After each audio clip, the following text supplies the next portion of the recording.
Welcome back to the show. Everyone, are you happy to be alive? Great. Wait. Mostly.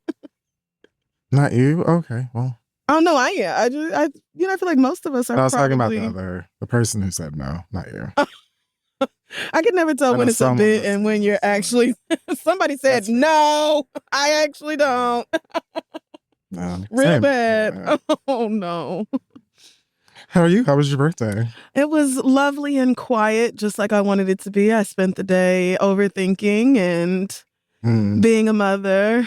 But yeah, it was exactly what I needed it to be. Thank you so much to everybody who reached out with well wishes and all of that. But, you know, Jade's big 40th birthday celebration was this past weekend. So it was like this kind of both of our birthday party, girl. Like, yeah, it's partying enough for the both of us. It was party. Like, we went to dinner on Tuesday, and that was all. I could not have asked for shit else after all the brunches and parties we did this weekend. So, but yeah, you know, it's a new year for me, and I'm looking forward to it. Great. That's good to hear.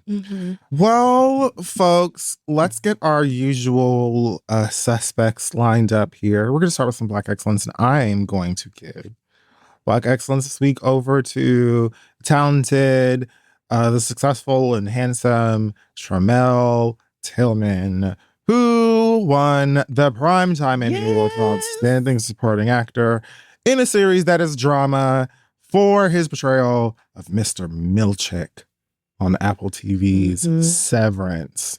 Very celebrated show and very well-deserved win for Mr. Tillman because Seth Milchick, if you watch Severance, this man does a very good job of capturing the simultaneous levels of charm and uncanny terror that exists within that character. Got you. Yikes. And then eventually there's a little sympathy you get for him, but then also like it's just a really great ride. You get to watch a supporting character. Sounds like Ava. Go on in a show. Fair. Sounds like Ava's journey. And yeah, first Black person to win supporting actor in a drama series. First openly gay person to win this award. Did not even know this man was gay. Right. Same. So, hey, call me. And I also read that this is like finally the Emmy has given away awards to Black people across the board. I feel like this was like I read that this was like the one category that still ain't have a Black winner. Damn. Okay, so they said, here, damn, shut up. But it sounds like he's very deserving. I've never seen that show despite all of the incredible reviews it's gotten. I've still never seen, not Succession, Severance. But now that I know y'all are giving Black people their well-deserved awards for their performances, I might need to tune in. Yeah. Okay. And I mean, that category, by the way, funny enough, was like Severance and White Lotus. It was like just 3 people from Severance, 3 people from White Lotus. Yeah. And there was like one other person maybe from like The Pit or something. It was just like somebody from White Lotus is going to win or somebody from Severance is going to win this. Just prepare yourselves for that. Okay. Yeah, why not? But he deserved it because his character, like I said, goes from you being like, oh, he's cool and so nice and his hair is so excellently done. And then it's like, I'm kind of frightened. But that show's that's kind of the show. It's weird. It's peculiar. It's a good show. And also, it's probably one of those that you could watch. Like, I don't think, if you turned it off, I don't think it would be like, oh, this is too violent. Okay. I think you might turn it off because it's like, this is creepy. In a way that I'm not sure I can explain yet, but I'm not gonna stick around. So, like, something weird is going on up in here. Yeah. I can tell. I don't like it. I don't like that. That's very valid. Okay. Good to know. Apple TV not promoting, like zero marketing in their programmings. They're like, no. Sweeping. Find out. Just find out about it. You'll just find out. Everything. Actor, writer, director. They're winning. The studio, Severance, bitch, they cleared the board. Work. With an Apple show, it's word of mouth. They're not putting a billboard anywhere. Yeah. I saw some months ago that they fired whoever their head of marketing was. And I'm like, I did not know y'all had one. For what? What did that nigga ever do? Nothing. Yeah. He just showed up, got on Teams meetings. Good job, everybody. Keep it up. Yeah. We have good shows. The shows advertise themselves, which... it seems that way. I mean, y'all are doing quite well, so congratulations. Okay, let's get into some hot tops this week. And let's talk about what's going on in the world of everything else. Okay. First of all, a couple of updates for me, personal updates. I went on a quest for discovery behind the origins of I'm Talking About In It. Oh, wow. Now, I know y'all told me, oh, I'm so ATL, and y'all told me, oh, it's a dance. And I don't remember what, I heard it again referenced this past weekend. And I was like, all right, I have to see this done. I have to just see where this came from because I still haven't. So I went and I looked up the videos and I'm still confused. Okay. I don't know what y'all talk about. I've heard, first of all, I listened to the Wim Whammy song. Okay. Udo and YK. Amazing. This great. Amazing. YK Niece. Yeah. Amazing. I mean, and that's where the In It comes from. Yeah. Like, because y'all said I'm So ATL, which is also a great song, Bankroll Nye. But people do this dance and then they do the dance. Yes. So that's why. I think the dance is from her song. Well, yes. So, right. The I'm talking about any. Right. Yeah. Yes. So people were doing that same dance for the I'm So ATL, but then I think you saw it when Rumi did it. So then that's how I saw it. Right. So then it was a question of, was Rumi doing I'm talking about In It? Or like, no, she probably doing I'm So ATL because they were in Atlanta. It's more likely that Blue let her see the I'm So ATL. Like, we gonna do it together. Yeah. You when we go on stage. So yeah, that's how watch the video for I'm So ATL, and it starts with the girl who I love. I loved all of these young ladies. Saying like, I'm gonna show you. She talked to the little girl. I'm gonna show you how to get in there, and she does her little eat it up dance and that. And so I'm waiting for the part in the song where she says, "I'm talking about In It," and I didn't hear it. Right? No. I was like, okay, so wait, what? I'm confused. So I went back to the Wim Whammy song. Oh Lord. All right. And the dance is not in that song. And so I'm like, what are y'all talking about? And I had to listen to it. First of all, I had heard both of these songs prior to this. This is TikTok. TikTok. Yeah. You have to watch these things. I have to be on the talk. You have to be on the talk. That's you right. You gotta log into the talk. Got to. Because the In It is an ad lib. Yeah. I'm talking about In It. She said something about put this pussy right in his face. I'm talking about In It. Yeah. Girl, but I had to listen like 3 times because I'm like, where's the In It part? And then I'm like, oh, there it is. Oh, that's delightful. Yeah. That's delightful. Yeah, it's great. So, yeah, if I had been on TikTok, 2 and 2 would have been 4. It would have been. But you wasn't. But instead, I got to see the young people out in ATL. It reminded me so much of growing up on Crime Mob. Ooh, yep, I could see that with the stiletto pups in the club. I know y'all was acting out. Oh, bitch. Oh, honey. I'm in the club, shaking my hands, like, I love that for the young people. Yeah. But I was just like, what? I was in there doing like, I was the what's that basketball nigga name with the meme with the calculus in front of his face?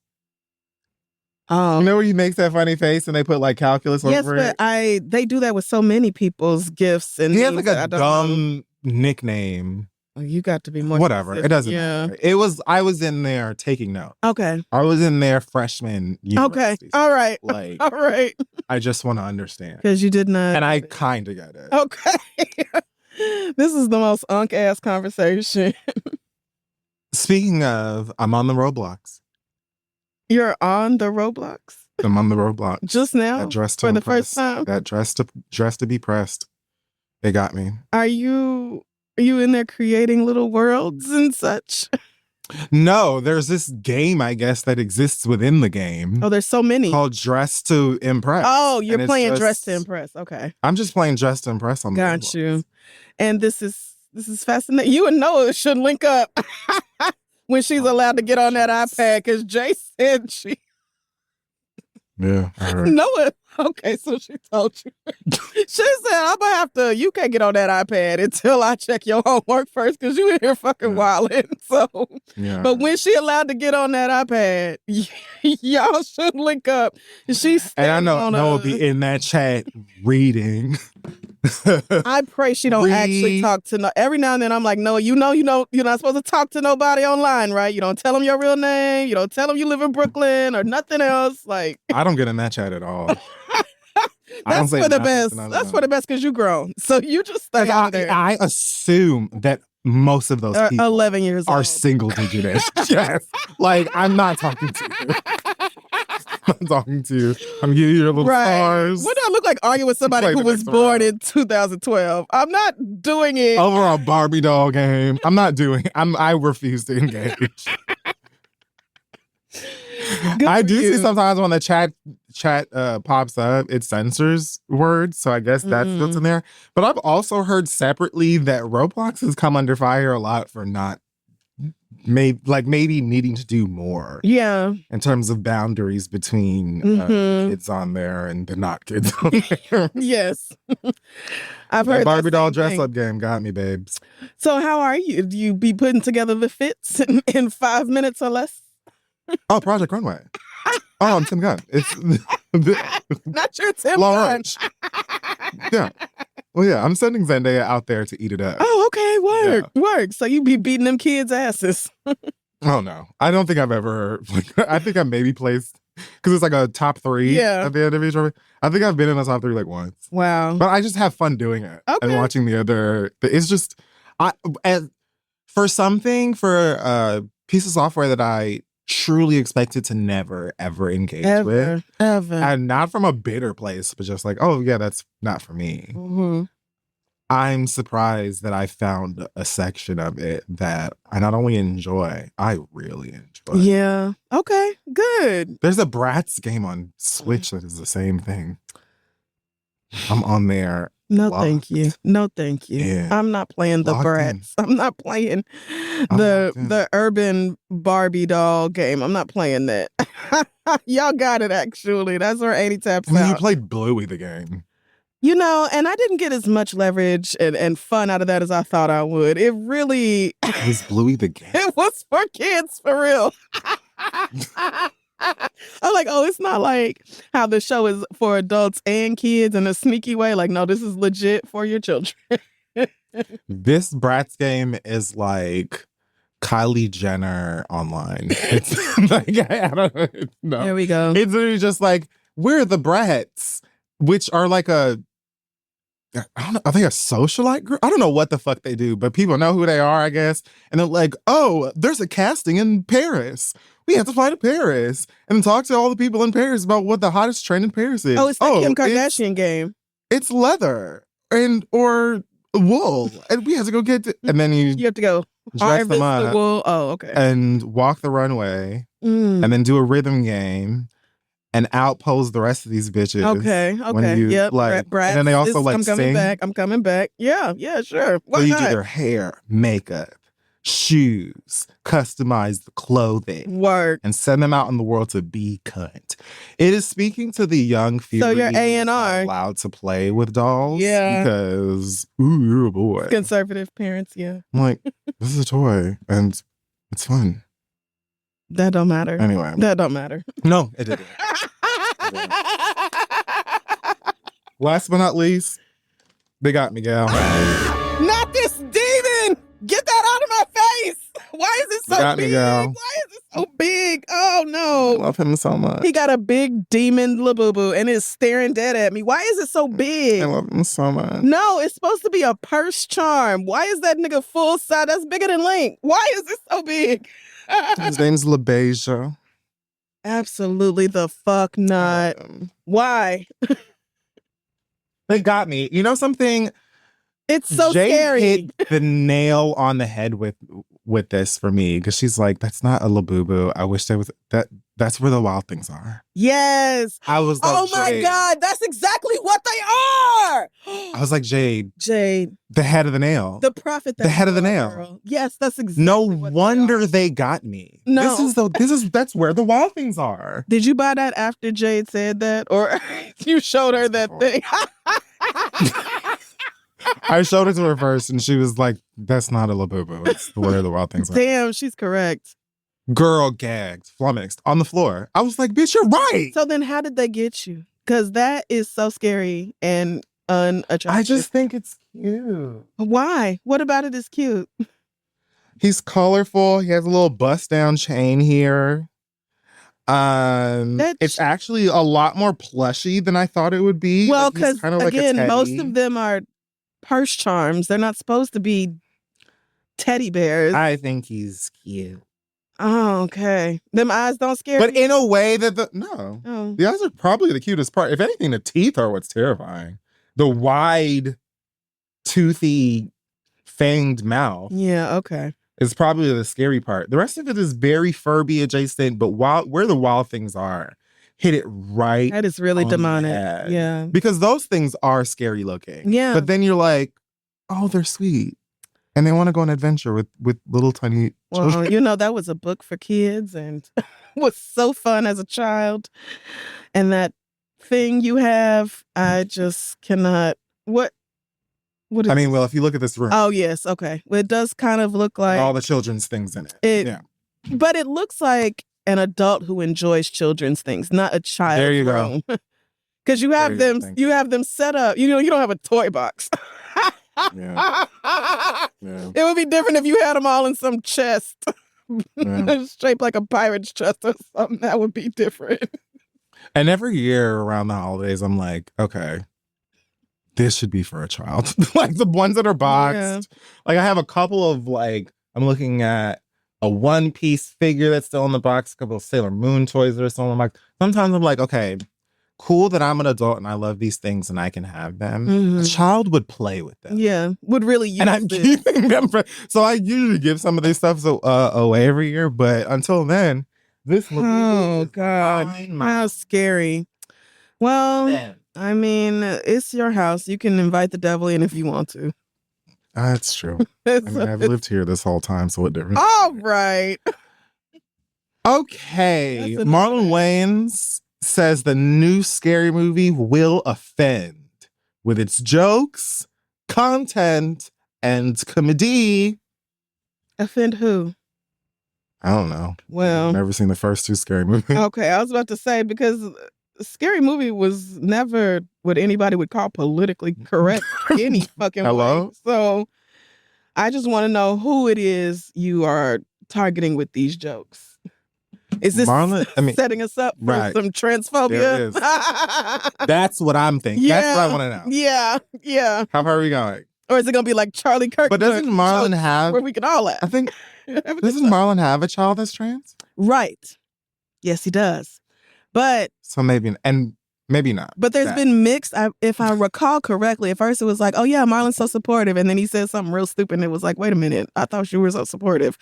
So I'm not really sure it was... I don't remember the details because so many niggas say so many stupid things on a weekly basis. But yeah, I hope that's not a setup for pissing off people who are already disenfranchised by the system. Like, let's make Turning Point USA jokes. Let's talk about Nick Fuentes. You know, I have learned so much this past week. When I tell you this Charlie Kirk nigga. Thanks to have you. I'm happy to have you. Thanks for coming. Now you understand why. Now I see why you were so transfixed. Keep it together. Right. I'm over here like, okay, some white boy, who cares? Child, I had no idea. Right. One of the living worst. We'll get to it. Well, I don't even want to get into that now because there's so much to say about all that. There's a lot. So much. Marlon says it's how we always do it. We just want to make everybody laugh and we don't care if you're sensitive. Even sensitive people need to laugh at themselves. Okay. Just know that we're not just laughing at you. You get the chance to laugh at others. When we did White Chicks, we made fun of everybody. We made fun of Black people, white people. We made fun of Hispanic people. That's just what we do. We make fun of the world, make light of the world. It's not to do harm. It's to bring humor. You may offend people here and there, but hey, not everyone's joke's going to land 100%. I feel like you're preparing me for like an Ace or a Pet Detective. Yep. And I got to tell you, Marlon, I love the fam. I love a lot of what you have given me in terms of comedy growing Absolutely. up. I'm really looking forward to the new film, the Him. Jordan. Yeah. It scares me. Oh, it scares me. Because what y'all finna do? Y'all willing to do anything? You know what they're gonna do. Oh, God. Broken bones. Yep.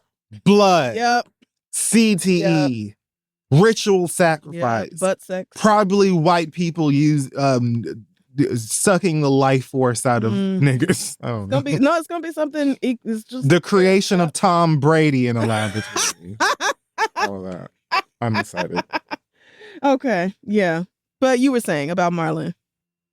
Yeah, it feels kind of like they are setting us up to be like, yeah, we're going to make fun of those groups and be prepared to feel some type of way.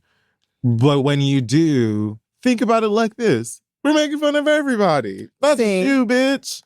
So there's a way to tell jokes about it's trans not the 90s people. no like more. It's just very possible to make jokes about people that, groups you're not a part of, et cetera, without pissing everybody off. And I'm just hoping that these people who have been doing comedy all of my life and then some have figured out the lane where you can tell these jokes without bringing real life harm or disdain or mockery to I'm just saying, I know y'all are capable of it. Just let me tell you. You're not gonna get it. You're not gonna get it. I know. You're not getting that. Oh God. But you are right. Of course there are very smart ways to make jokes about any damn group of people without that group watching your thing and going, wow, I feel some type of way. Right. You can make a joke about someone's identity where the end of the joke, maybe they get the upper hand or someone else looks fucking ridiculous. Yeah. Or you can do it without being like, aren't these people kind of weird? We're all weird, right? Right. It just don't do that. And parody films have done that forever and ever and ever. I heard even the new Naked Gun had a couple offensive jokes in it, which is like, why? Y'all didn't even need to make that. Yeah. Like, nobody was asking for that at all. So that's interesting. All right. But I guess we'll see when it comes out. And it will likely, even if it pisses me off and I don't want to talk about it, it will probably still be leagues funnier than 3, 4, and 5.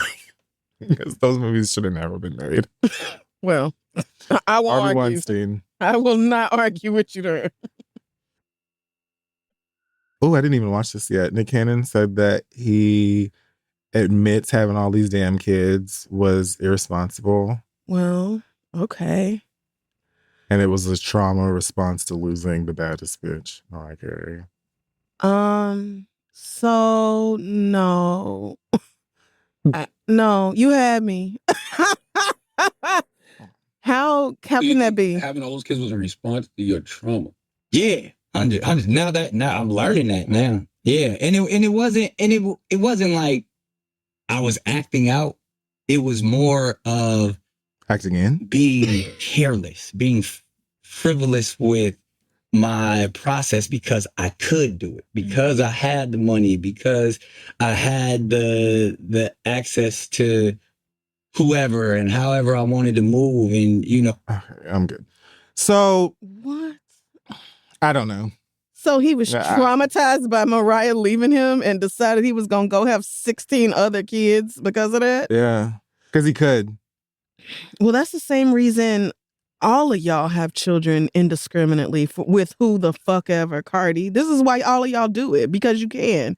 Because you feel like, oh, I have enough money to have kids, therefore, no issue with me having as many kids as I want to. False. But all right. It was one thing. You legit had me at first with having all these kids was irresponsible. And I was really hoping this back half of that statement was going to be, so this is how I'm taking accountability. This is how I'm growing up. I went and got snipped. Obviously should have did that 8 kids ago, but you live and learn. And now I'm on like very strict visitation schedules with all these kids because I need to be a part of their lives, even though they're spread across counties and states and time zones. Like I was hoping that the rest of that was going to be, and here's how I've changed. This is, that was the nut shit I did irresponsibly, but this is what I'm doing. It was a trauma response from my getting divorced. What? Niggas will say any fucking thing. And like I'm sitting here trying to how follow footprints. What was like, all right, where is this nigga going? What was the goal here? To embarrass Mariah Carey by having a bunch of kids? Well, how did her leaving you trigger this? What? And being like, well, I mean, I had the access, I have the money, and I have a lot of bitches who are willing to let me nut in them. Like, that's... Even people who don't have money have bitches who will let them nut in them. That's... What does the divorce have to do with that? I don't know. Is that because it's really not clicking. God damn it. I mean, I think it makes sense that some people could grieve after a divorce or even have trauma connected to a divorce. And I mean, we're talking about Mariah Carey. Losing Mariah Carey probably sucks. I'm sure that hurts. On top of the fact that Mariah Carey has left the nigga and then sued her for wasting his time and then won. So like, for wasting her time and then won. Yeah. Million. Right. So give me some money. It's probably not a blast to be in that rear view, but yeah, I don't understand. I'm not understanding. This isn't making sense to me. How the connection, I'm not understanding the connection of like that possible trauma and I'm going to have as many children as I can. Humanly possible. To. Right. Especially not with this explanation because I did cut it off because I didn't even hear any more of that. But if it wasn't going to the place of, and here's why that was ridiculously irresponsible and doesn't make any sense. And I know now because of this result, that result, this didn't make no sense. Cautionary tale, let it be one. I don't know. That are excuses, and I don't really care. So okay. But God bless all 12 Yeah. God bless them kids who have to deal with the aftermath of you and your ridiculously stupid decisions. You're not the only dumb bitch out here just having kids for the fucking fun of it. Cardi B was on Gayle King promoting her upcoming album, Am I Pregnant? And hey. God damn it. Okay, so during the interview, Gayle went ahead and asked her, and she said yes. Like, I mean, this is the long and short of it. She's prepared to finally, I guess, tell the truth. Go ahead and admit it. Yeah. And tell the truth. And stop wasting people's time and trolling. And yeah, Gayle King asks her if there's anything that she'd like to share with the class. That's literally how she works. She did say that. And Cardi said, yes, she is pregnant with her boyfriend, Stefan Diggs. She said, I feel very strong, I feel very powerful. That she's still doing all of this work and doing it while creating a baby. Gayle asked her, Gayle said something to the effect of like, yeah, you have this album coming out and you're doing all of this work. I'm not going to ask you for a due date, but is the baby due this year next? And Cardi just said, the baby is due before I start tour. And Gail's like, when's that? February. Gail's like, so you're going on tour in February. Right after having a baby. She was like, yeah, I'm ready. I'm working out. I stretch. I stretch. And right after, she stretches. She did not say she works out. She said, I've been stretching. I think maybe she said exercise. No, you wanted her to say exercise. She said stretch. That bitch said I stretch. Hold on. Please find it. Because I was agog. Just could not believe it. Whoa, Cardi. You're going to go on tour in February. Yeah. You ready? I'm very ready.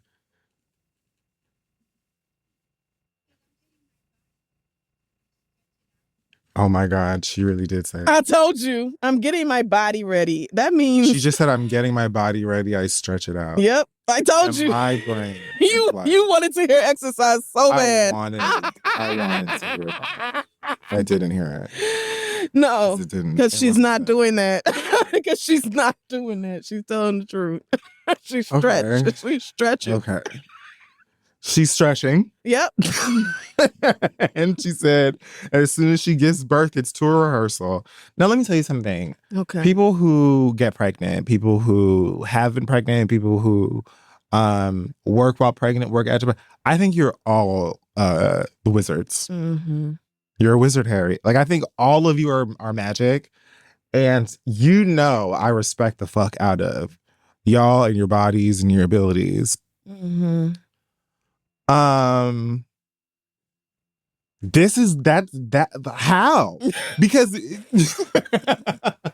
here you go asking questions. You already have 3. Right. Including an actual baby who just turned one a couple of weeks ago. A baby. Baby. Your kids are little. Yeah.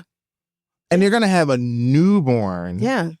That you're gonna travel around and tour with? 4 kids, under 9, under 10. Okay. All right. So, she did, say or imply here she has the ability to do it. Kind of like what we were just saying about like I said. I guess I'm rich, so nanny. The nanny will be right there. So yeah. And she also said something when talking about Stefan about how like both of them, it sounds like they're both workhorses and addicted to constantly working or doing the next thing. But when you have 4 babies, you can't like. That's not even counting all his kids. He allegedly has 2 or 3 on the way as well, or just excuse me. Alleged. Now again, this is legit, allegedly, because anybody can go on Instagram and say that. Yeah. But he for sure already has 1 or 2, and she has the 3 plus this one that's vacant now. So, okay, all right. Look, I just feel like, ma'am, it's your pussy. I'm not.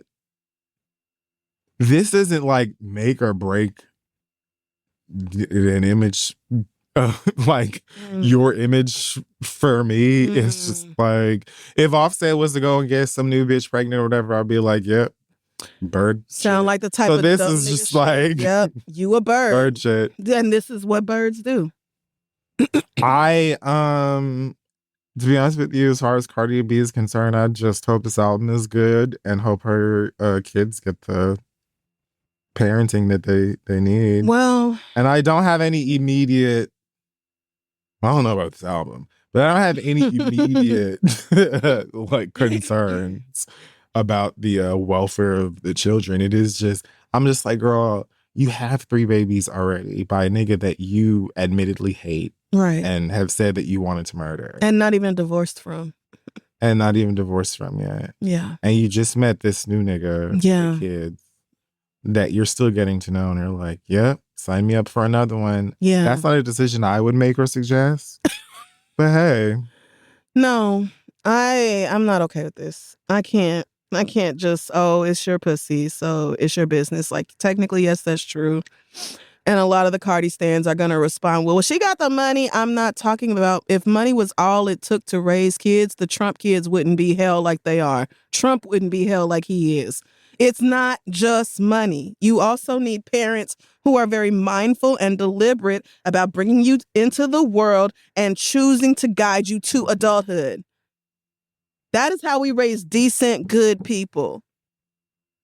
Yo mama out here giving her pussy to whoever the fuck she wants to and keeping whatever y'all drop off in her fucking uterus is crazy. I was expecting so much more out of Cardi B because you are not just some broke, bored bitch in the Bronx who don't have shit else to do. Oh, I ain't got nothing to do today. I ain't got no money to go out. Let me just fucking get pregnant. Like, you have a life. You have a career. You have things to work towards and work for. Like, I just cannot. Well, she's a street bitch. I think this show is older than her time in the strip club. Like she, you know what I mean? Like she's Cardi B, yes, and Met Gala now. And you would like to think that people will go, oh, wow, things to live for, access time to do better and be better. Or having 3 kids already, maybe because you have so much money, it's not really hitting you because other people are doing so much of the actual day-to-day childcare work. Maybe it's not hitting you how much kids really do need a solid foundation and need their parents to be locked in and engaged with them. You say, oh, well, my kids are fine because it's an assortment of nannies to take care of them 24/7. Your children will be hurting for the lack of their father's presence in their life if their father is either lacking because he's a healthy, great dad who's simply not around anymore, or lacking because they deserve a healthy, great dad who's not there and never was there because that's not Offset or who he is or what he does. Either way, the children lose. Blossom just turned 1, meaning you were fully pregnant. You talking about going on tour in February. All right, it's mid-September now. So I'm guessing that means you're knocking on your last trimester? Right, I would guess. So you're going to give birth to this baby probably near the end of the year, towards the top of the year, and then spend 6 weeks in surgery and tour rehearsal to then do what? Go on stage and do fucking nothing. I went back and watched Cardi B's performances after she came back after having culture. Some of the most boring shit you ever seen in your life. And not because of the performance itself. Oh, it's great colors and costumes and dancers and musicians. There's a bunch of shit going on. You know who not doing nothing? Cardi. Laying down on a fucking round table and letting that shit spin around for half the fucking performance and then getting up and having niggas salsa dance her and twirl her ass around on stage for a little while. She don't do shit. You waited all this goddamn time to release another album just to get pregnant in the middle of this album being done and preparing for the... Why? Why, bitch? Why? You don't know how to use your butt? You never heard of condoms? You never heard of the IUD? You never heard of the pill? You decided to get pregnant by the nigga you cheated on your husband with? Why? This is just dumb bitch shit. This is so fucking stupid. You are bringing a whole new person into the world, girl. It's not playtime. It's not that ugly ass little boo-boo Kid Fury just got. It's not some toy you can just toss around and it don't matter how it feel about nothing. It don't matter about its circumstances. This is a human being. Don't listen. It's completely. I just can't believe this dumb bitch. Of all the time, you had so much time to push out however many kids you fucking wanted to. You chose the most pivotal moment, getting ready to release your sophomore album and finally go on tour because you canceled it the last time. Why? Kids. To finally do that shit. And now you're like, oh, as soon as I had I'm ready. I've been stretching. I'm getting my body ready. You getting ready to go lay down and pray that mommy makeover don't kill you like it do so many other women. And then do you a little boom cack 1-2 sidestep on that fucking tour. I hope you girls are ready for her to give you fucking nothing but unnatural hips, a ridiculous looking what I guarantee you, like she said, she gonna have Hennessy put her in that fucking faja 3 seconds after she's done giving birth because don't nothing matter to her more than the way she looks. An actual show, you can forget about it. Put in what? A faja. You know the girdle that the that's what it's the girl, yeah. Like a waist. That's the Spanish word for, yeah. for the girdle waist trainer thing. Like, Hennessy, give me the fucking faja. Yes, because don't nothing matter to you more than that. I'm sure you got the surgery already scheduled. And that'll be what you consider tour prep. This after we have waited really be at home 7-8 years. Folding laundry. Just wear this shit all day long. Yeah, they do. Yeah, they do. And it's like, whatever. You bitches care a lot about that, and that's y'all's prerogative. I just don't understand being so cavalier about creating a new life. And then being like, I'm so proud of myself. I'm working so hard, and I'm doing all this while I'm making a baby. That was optional. You did not have to fucking make a baby right now. Only God knows why you did that stupid shit. God knows. I have, like, a guess I'd put some money on, but I already said it. Talking about me and my man, you know, he make me feel so safe, obviously, because he like bigger than me. But, you know, also just, you know, he was like, let me heal you. And I was like, okay. All right. So you were tired of the lying, cheating, scamming ass rapper. And you said, let me go get me an ugly ass athlete with rape allegations and multiple kids on the way, allegations, all kinds of impropriety. Again, allegations, because anybody can say anything, but they are allegations. They're out there. You said, let me go get me a professional athlete instead. And then getting on video and stuff talking about, it's so crazy having my man, because like I work, but I don't work like he work. Like he very strict. He get up at the same time and he eat very specific food. And like yeah, he takes his job seriously, girl. That man is an athlete. That's like bare minimum. He's a professional athlete. He has to take care of his body. You don't work out. Get up and eat breakfast. You stretch. You stretch. Bitch, what and the then go fuck lay down. You need process. Okay, yeah. She's exercising. She's doing her lunges. No. That bitch said this morning. I heard her, Crissle, this morning. She told Gayle King. She does her bent over rows. You wanted to hear that. She does. She does. No, because I watched it twice. That bitch said she takes care of her body. She stretches it out. Excuse me? That lets you know how much movement she plans on doing on that stage for this tour. Y'all have fun. I'm going to listen to the album. I am. But I cannot I can't picture me spending money on a ticket to go see that girl get on stage and have everybody else put on the show. I don't see that. Because I know there are some women who are performers who've had babies or rehearsed or had, you know, like women who have been in similar situations where they either just had a baby or are about to have a baby and going on tour or have a big show coming out. And yeah, exercising is something huge. So it is huge. You're supposed to exercise while pregnant. It's good for you. It's good. It helps with delivery, all that bullshit. Yeah. So I guess that's why when she said that, yeah, I'm ready, so confident. You know, I've got my body ready. I'm stretching out. I'm like, my brain just processed this. Oh yeah, she's doing the thing that moms are encouraged to do, especially if you have to go be active or whatever afterwards. Crissle said, no, go back, because you missed it. You wanted to hear doing something. The beginning of Big Comfy Couch when Lunaire lay on that rug. And does the clock. Yeah. Big Comfy Couch was tea. This ain't Megan working out with Klay Thompson doing NBA player workout. No. You thought she was in Megan. You thought she was in the weight room with Stefan. No. Yeah. No. Yeah, that's what I was thinking of. That bitch is getting up at 10:30, starting her day off with Cheetos after the nannies get them kids to school and rubbing olive oil on her pussy to help the delivery go easier. That's what she's doing. When she says her body's ready, she means the surgeon knows to expect her 1 week after she delivers whoever the fuck is in there now. That's what she means by that. I'm just really disgusted, child. Kids aren't toys. If you don't believe in abortion, then you need to believe in contraceptive. Use your butt. Use your throat. The butts. Everybody told me, have fun. You know, you getting divorced, have fun, go out there. We just had a little too much fun. No, you're fucking 30. You're not a 16-year-old who got caught up and didn't really understand what you were doing. This is your 4th kid. I was gonna make jokes about anal being rough as an alternative. Well, and then I'm like, well, giving birth to a person often rips that hole right from the root to the tooth. It really does. So really does. So that you know about pain.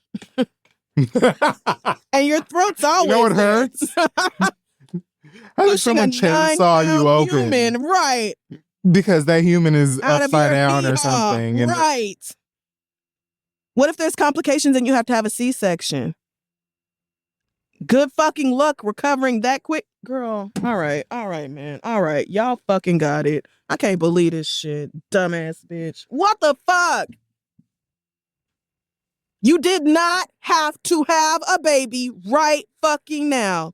But I can't care more about your career than you do. That's why I'm not making it about your career. I'm making it about the importance of being mindful about who you have children with and bringing kids into this incredibly fucked up world. Just take a look around. Hard enough.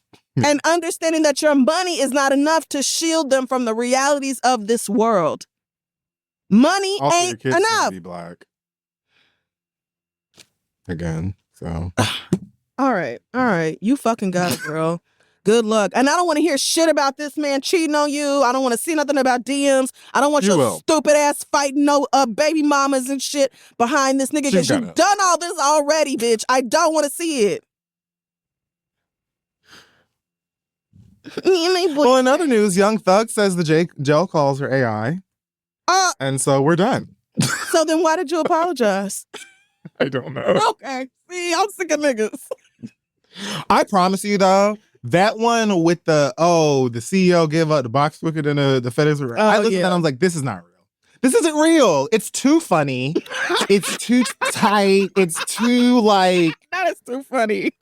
This one's not real. I feel like this one isn't real. Mm. But then why'd apologize? Oh, my bad, Mariah. You a sweet girl. You don't deserve nothing. Why would you apologize if you didn't say that shit? No, I think he's lying. Right. I just think it's funny that he's lying. And I also was like, this shit sounds so AI to me. You know why it's funny? Because somebody else told him that joke and he repeated it. He didn't come up with that. Exactly. He recycled that line. Somebody told him that. That's right. That's why you like, no, you ain't never wrote nothing that was that funny and that coherent. That didn't come from you. You didn't come that didn't come off the dome. Shut up, nigga. So which one exactly is AI? Let us know. Right. Point it out. Right, because I'm not believing you. He also has a new song where he calls called Man, I Miss My Dogs.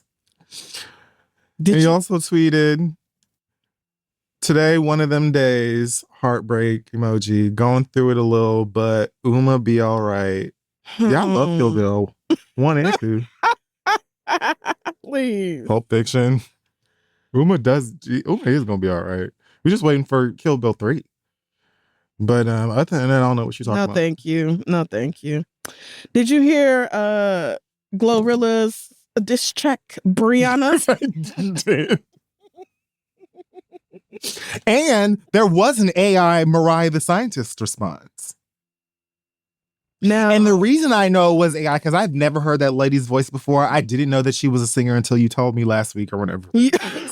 So the only reason I know that it was AI is because after I listened to it, I looked at the comments and all the comments were like, now, bitch, we know this is AI because Mariah ain't never sounded this good. Ooh. She's never made anything that sounds as good. Her vocals have never been this good. So keep this. Y'all are frying the planet for Mariah Buckles. Buckles. Y'all are frying up planet Earth to make AI of Mariah Buckles music? For what? This is a good use of the ozone to you? We already have like 3 gallons of oxygen left on this planet. What are you niggas doing? Y'all said fuck it. Carbon emissions. Turn up that temperature in the ocean another 2 degrees. I don't give a fuck. For Mariah Buckles? All right. Also, why didn't you just go buy Mariah Buckles? I know. Buckles. Buckles is a cool stage name. I mean, I don't know. But you know how I feel about science. I'm not calling her that. Yeah, you should. And I won't. And I don't feel bad about that either. But GloRilla chewed both of y'all up on that track. And I thought it was so funny that she called herself Brianna. Like, yeah, we all finna, jokey jokes. Let's all laugh. When I tell you she chewed that nigga up. She's great. And he deserved it. Yeah, he did. You picked the wrong Black and Mild looking ass nigga. Pepsi looking ass nigga. I love it. I love it. I love it so really a bug on the ground about to chirp looking ass nigga. A pain in the ass trying to hurt looking ass nigga. Glow ugly, I'ma still flirt. Miss Netta looking ass nigga. Miss. Now Netta, why Netta? Yeah. Snitch still ain't beat the case looking ass nigga. Whoopi Goldberg by the face looking like she. And that's why I love this, because it's kind of just like the audacity of you. The audacity to call her twin. Nah, I would have did the same thing, Glow. I would have did the same thing. Ain't no way a nigga that ugly finna call me twin. And you in my love text. It so much. Talk about is that you got hazel in your eyes? Nigga, I swear to God, if you don't get off my fucking phone. Get off my fucking phone. The fact that a bitch like you even think you can speak to me. Much less he in with Mariah off Burning Blue. When I tell you Glow, I said, put it on streaming, girl. Take that shit off SoundCloud. I want it on streaming. No, please put it on. Please. That shit is so funny. I need it. But thank you. And they deserved it. And they deserved it. Bring me a much needed smile. Bringing that girl into it for no fucking reason. Lame ass. For no reason, but to glaze a flat that you was cheating on anyway. Didn't do right. Like, okay. Lil Nas X has reportedly entered treatment after his arrest, and his team says that he will make it over this hump. They're wishing him well. Defendant is allowed to remain out of state as long as he remains in treatment, Los Angeles County Superior Court judge said, noting that if his treatment changes and he becomes outpatient, then we can talk. So somewhere, hopefully getting help that he needs, and we will not have an incident like the unfortunate one we briefly mentioned, because I forgot about it, whenever it happened, where he was outside in his drawers. Yes. On the highway. Right. And then eventually got into an altercation with police and caught 4 felonies. Yeah. Didn't seem to be in his right mind during that whole thing. Yeah. This place is crazy. You got to be careful out here. And the City of Angels. Last but not least, ex-girlfriend of Taylor Swift's fiance, Kayla Nicole. Lord, what is this? What is this? A Chris Brown concert. Kayla Nicole, Travis Kelce's ex, was at I think this is one of the LA stops. She was at Chris Brown's concert. Of course she was. One of his latest shows. And he's still doing this thing where he brings somebody up on stage and then grinds his pelvis into them, simulate sex on stage to one of his slow songs. Or wonderful. I'm surprised pop stars still do this, but all right. Fans Janet, still this is want it. Impact as far as right, that's what I'm saying. Like Janet, I watched grown men nut on stage. Baby. Ejaculated on stage from Janet just touching them lightly on the forearm. That nigga said, and unfortunately, I'm finna embarrass myself. But that was sexy. It was. I mean, to somebody, but again, these are all Janet's kids. Yes, anyways, Kayla Nicole is up on stage, sits on this red partition couch. And all right. You see? I can't ever just take something seriously. Try to roll the partition, please. And then, yeah, Chris Brown gets on stage in this, like, LED football gear. I don't know what this hockey, whatever this shit. Some lights and shit. Starts grinding on her and getting all freaky. Whatever.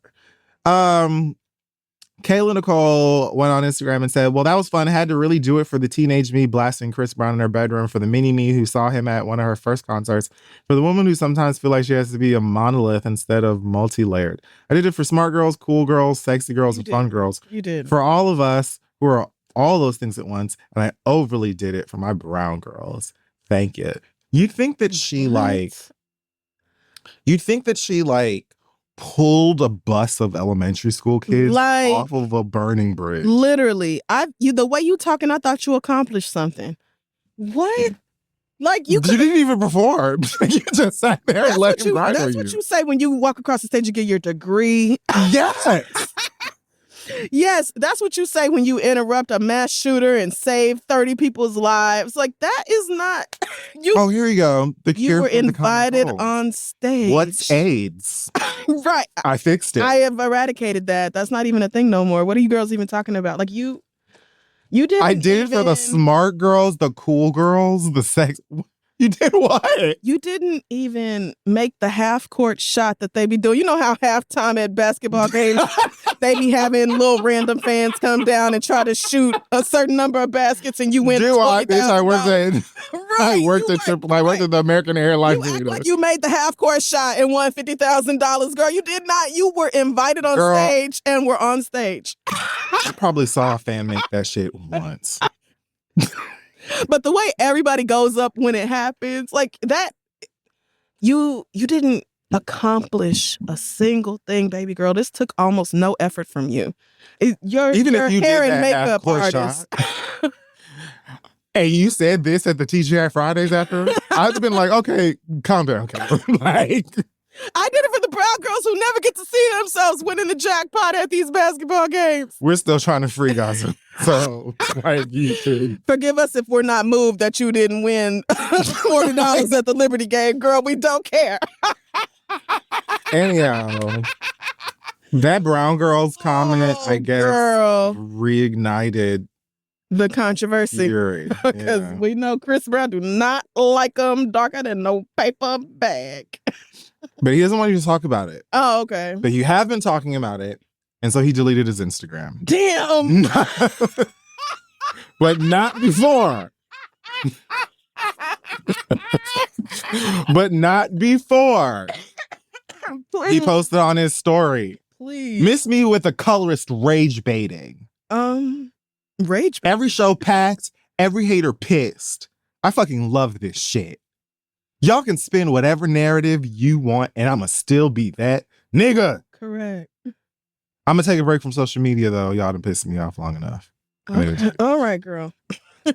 You're not lying. So they can say whatever they want, spin whatever narrative, and and you're still gonna be that nigga. Why'd you take a break? That's really the only question, because it's quite clear at this point that you can literally do whatever you want, be whoever ass you want to. And there are millions and millions of people who will line up to give you more money. So why even care when people correctly point out that you don't like nobody darker than a Kroger paper bag? We know that, girl. What is there even to argue about? You being colorist is like number 14 on the list of bad things about you. Like, girl. It's not even. You broke up one fight and we treated you. We did. We treated you like you've been saving lives across the Spider-Verse, bitch. That's how bad. Chris Brown been in therapy. Y'all just don't understand. This man is delivered. He is redeemed. He is baptized in the blood. Jesus Christ is working through Chris Brown right now, okay? He showed up and stopped the fight and said, you guys go home. He's Mr. Clark. What are y'all talking about? Like, we literally let you put it back, Sam's. Sam's, put it back. This is my favorite part. Oh, God. When Sam's goes and like walks with that random girl at lunch and takes a piece of food off of her plate. Just took her shit. Just like for nothing. Sam, put it back. Put it back, Sam. Put it back. That part makes me cry. Let me tell you something. As an adult watching Lean On Me, I would have took my child at that school so fast. Nigga, are you out your mind? What are we doing there? They're doing coke off the meatloaf. This is what, like, that shit was bad. Oh, it was so bad. Chaining the door shut. Nigga, that is a violation of the fire code. You will indeed have to set my child free from this building. And we are going to the next school today. Girl, parents were coming down to the school too, like, that nigga is insane. And one of the people was like, how about you suck my dick? Yeah. Because I do what the fuck I want to miss. True. They were like, well, You're y'all so are poor and your children are doing bad. So it's your fault. And you're also awful parents. And so Mr. Clark care about us and don't nobody else care about. Like, child, them kids. I was like, whoa, watching this movie as an adult in 2020. Yeah, watching it as an adult very is different. very funny. Because he definitely went way too far. Way too far. Nigga, you belong in jail. You do not have no business. Oh, they sent him. They locked his black ass up. Another one of my favorite lines and moments. He ain't got to do shit but stay black. As a kid, I'm like, Mr. Clark, the only person actually gave a shit about the kids, and y'all sent him to jail. The fuck? Yeah, Mr. Clark needed to go to jail. Great film. These kids. I hope they never remake it. Oh, no, they can't. Please. No, that belonged at a very specific point in time, but yeah. How did So when do you think Chris will be back? Chris, is he still on tour? Yeah. Well, within 2 weeks. This won't take long. Yeah, no. This will not take long. Especially, I'm sorry. When people are as famous as Chris Brown and they throw fits online about people tagging them in mean comments, I'm always just like, do you know you can put the phone down? Like, yeah, people are mean. You're also one of the most famous people on the planet Earth. And you can just not look. Like, you can just not be on Instagram. You can just not be on TikTok or Twitter or whatever else. You can just not do it. Like, do you know that? I went on a National Museum style quest to figure out what I'm talking about in it is. You just put the phone down. Like, you don't have to be in the mix. Just put the phone down, girl. And being mad because people correctly point out the way you act, you're simply telling on yourself. Like, it's not like we can go back through some long list of dark-skinned women that you've treated with kindness and respect. We can't even do that with light-skinned women. You don't even do that with light-skinned women. So what we supposed to... All right, girl. You're doing just fine, Christopher, and you know that. You included that in your little speech, so eventually this little fit will be over. Better than just fine. Like, I'm honestly shocked at with how many all people... things considered, he's selling things out everywhere. His tour's doing excellent. I said, it's just me. I'm the only one who don't like Chris Brown. It's just me. Everybody else is at that show. So, okay, all right. So I have no problem standing alone. No problem at all. That's fine with me. I can't believe this is the thing that frustrated you off of social media in the midst of it. Right. It's not like you brought up some fair-skinned girl or, racially ambiguous girl, and that's why.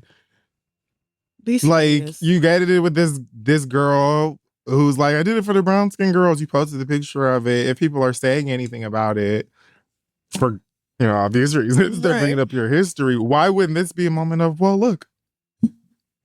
Anyway, let me just next stop tomorrow. Look. I don't understand the crash out. Yeah, Kayla Nicole is not. She's not chocolate. Right. This is what I'm saying. Like, if this is our example of Chris Brown liking dark-skinned girls, then we need to go back to the drawing board. Because that girl, I feel like she's my color. So let's just all be for real. Yeah. Let's just all be fucking for real, girl. Oh, Chris. Get off Instagram. Yeah, that should help. It should help. That's going to be it. Amen. For the Hot Tops today. Amen. We'll take a break and then come back. We're back, folks. It's time for your listener letters. Yes, it is. Send your questions to asktheread@gmail.com. We may read them aloud on the show. Our first letter this week comes from... Oh, who shall it be? I think... Bettina this week. So Bettina says, first off, thank you both so much. I've been listening since 2018, and y'all have been a consistent part of my healing and my growth and my daily escape. I even went back and started the episodes from the beginning, So yes, I've been through Kid Fury versus TSA and the flight attendant, the Blue Ivy praise from birth, and every breakup with him story along the way. This summer, my job tapped me to help launch a brand new location in another state. I work in a super specialized field, and I'm literally the only person in my department involved in this multi-million-dollar rollout. I've been with this company for 3 years, and like many people with gifted kid syndrome, I've made the mistake of letting them pile on responsibilities without adjusting my pay or my title. My perfectionist, overachieving ass has higher standards for my work than they do, and they love to take advantage of that. I've tried multiple times to clarify my role and ask for appropriate compensation, and while they nod and smile, nothing actually changes. Here's the real twist. I was diagnosed with bipolar 1 after a severe mental health crisis in college. Since then, it's been a long, exhausting journey towards stability. I've put in the work with meds, therapy, and boundaries, but I still find myself trying to live up to that version of me that existed before treatment. It's like I can't stop proving that I'm still that girl, even when it costs me my peace. I struggle with intense negative self-talk and feeling like I'm never doing enough. So when I try to set boundaries at work, part of me feels guilty for not being stronger, while the other part is genuinely scared for my health.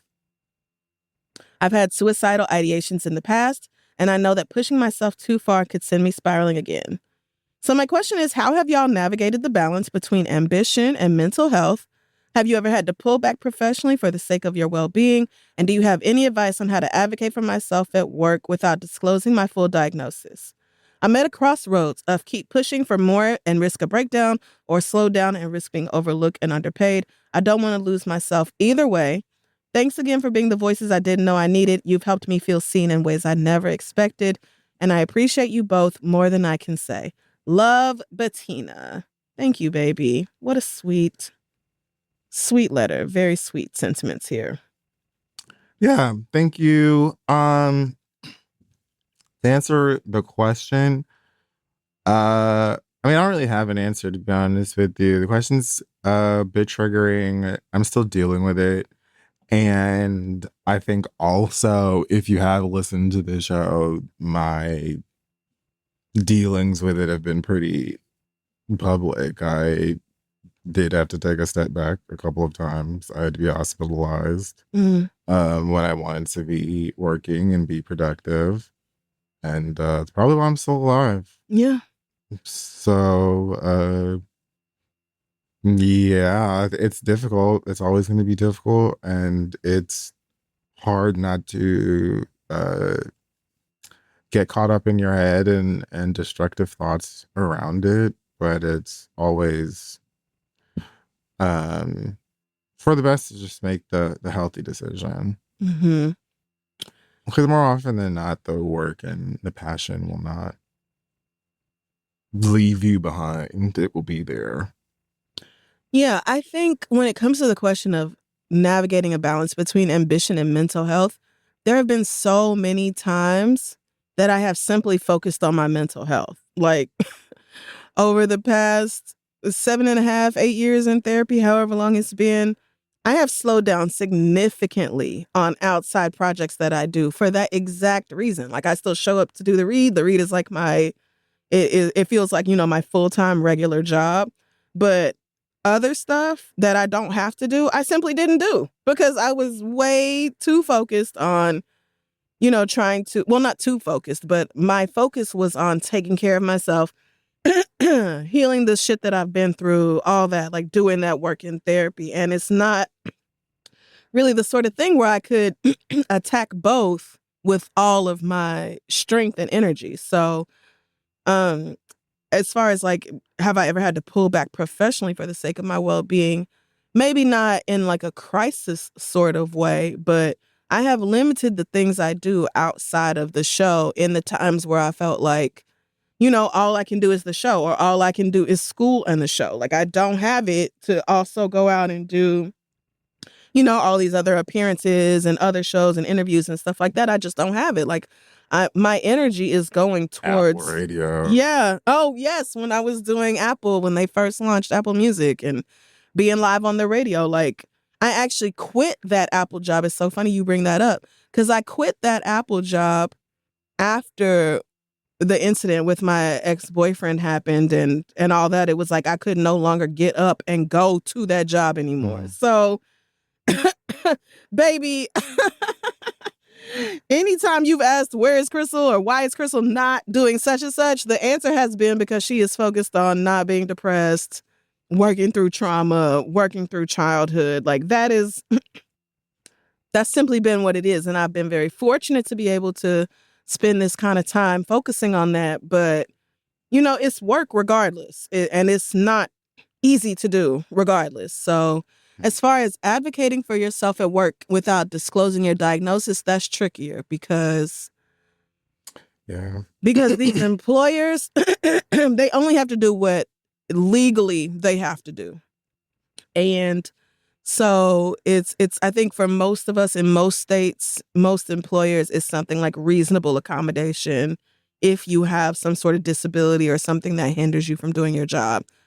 And so I don't know if being a perfectionist would count as that, but when you said I'm the sort of overachieving perfectionist person who cares more about this job than they care about me doing this job, baby, I felt that.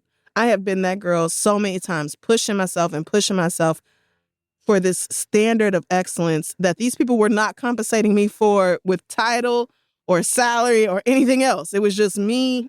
Or just good vibes. Or even just a fun workplace. Yeah.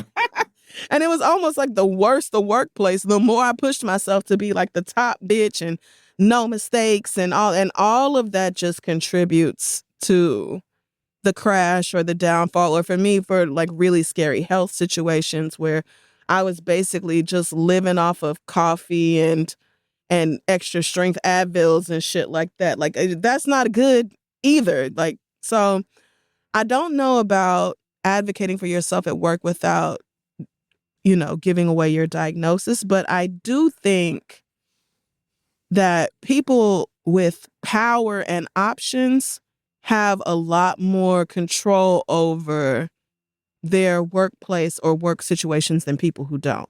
Are you really that indispensable? Because you probably are. Sounds like you are. And so if you can, I don't know if you're at that job for long enough where you can say, I need some time away. If you can go on FMLA, if your doctor would sign off on that, where they can't fire you for taking leave, but they also don't have to pay you. Just something where you can take some sort of step back, or where you can start to delegate tasks to other people. I'm thinking of what you can probably realistically do without sharing your diagnosis. But I also I don't know, but yeah, I don't think that a diagnosis of bipolar will necessarily have HR being like, oh, okay, well, let's get you 3 more extra weeks of vacation time and a soundproof office so you don't have to hear your boss ever. And like, yeah, I doubt it. I don't think so. So the best I can say is that like you've earned your place at this job being the baddest bitch. And so take advantage of that if you can. You're in a super specialized field. You're the only person in your department of this multi-million-dollar rollout. That a lot is falling on you. So, once y'all are at a place, if you're at a place now where it's like somebody else can take over this or somebody else can do that, like you are going to have to speak up if you need that time and that ability to step away. And if you're that indispensable, again, which it sounds like you are, then they will simply be waiting, begging, mouths open, tongues hanging, waiting on you to bring your ass back. But that's hard. One would think, yeah. I mean, especially in this economy with the way things are going and the unemployment rate being way, that can be hard to do, but the job's not worth your life. The job's not literally worth and this is, things I have had to tell other friends. Like, it's not worth your ability to get up the next day, girl. What the fuck is the point of the job if you're not gonna wake up to go to the job? You are in a position now where you might not wake up to go to this job tomorrow. Like, something needs to be done. That is so like C is the letter after A and B. Yeah. But for most of us, especially here, it's like, well, no, I have you to need work to hear that, because right? I need to leave to live, and I have to eat food, and I have to Yeah. But the economy is like is so shit. Things are bad. Systems are so shit. Correct. And people, especially in powerful businesses and corporations, have less. It's less likely that you can, bump into someone who will expect that they can go to their boss, even if they are indispensable and the baddest bitch, and be like, I'm struggling mentally. And their boss will be like, oh, totally respect it. You're human. Take some time off. Right. Like, good luck. A lot of these motherfuckers, they were just like, so what does that have to do with your fingers don't work? We all struggling mentally, girl. And I still come in here every day. Right. Yeah. So I could see some people that being a part of the anxiety as well. But I 1000% agree with your APC sentiment. Like, it is not, the job is not worth you giving up your ability to get out of your bed, put a smile on, and seize the day. Right. It just isn't. Yeah. And you said that you're on meds, you're in therapy, you're enacting boundaries, all this, and yet you still find yourself trying to live up to this version of you that isn't really real, this version of you that you were killing yourself to attain. So a part of you is going to have to be accepting and willing to let go of these standards. 100%. You have to let go of these I should be able to do everything as if I didn't have a mental illness. But you do 100%. Have a mental. That is like breaking your foot and being like, but I should still be able to go run in the Olympics. Yeah. What's the problem? All right. So let's just sit here and wish together and see what happens then. Girl. Right. Something's going on up here. It does get in the way of capitalist productivity. It just does. It does. And so trying to hold yourself to this non-mentally ill standard, you're just going to stress yourself out further. So, and that's if you worked at rap shit, where every day why would was you talk about you? Pretty much. I was thinking of like, because I always reference rap shit as like how lucky I was to have been in a room and on a set and with people that I just it was a good working environment with great people. Yeah. I still have a mental health issue. Right. That can still, as much as I love being there and love work, I still have to acknowledge. Yes. And I still have to take care of so that I can do the work I need to do and enjoy the workplace. Now imagine if I hated it. Yeah. Imagine if I wrote for like the Oval. Well, no, I wouldn't. Right. I wouldn't write for that. Obviously, I'd be Tyler Perry. But it's like, imagine if I worked for some place like many titles I can name because I know people who work there will say it's been a nightmare, or just any other place. Yeah. And you still have that thing. Girls super take care of yourself. But like you said, so many of us are like, oh, I'm going to bust my ass and break my back and twist my brain and do all these things. And then the grass will be greener. And what can happen is you do all those things. And maybe you do. Maybe you rise to the tippity top of it. But then you look back at yourself, however many years, you look back at your present self. Yeah. And you're like, nigga, you could have calmed down. You could have. You could have taken a break. You could have like woosawed. Yeah. And this is not sustainable. And it's not sustainable. Yeah. You were beating yourself up, killing yourself, crying blood. Yeah.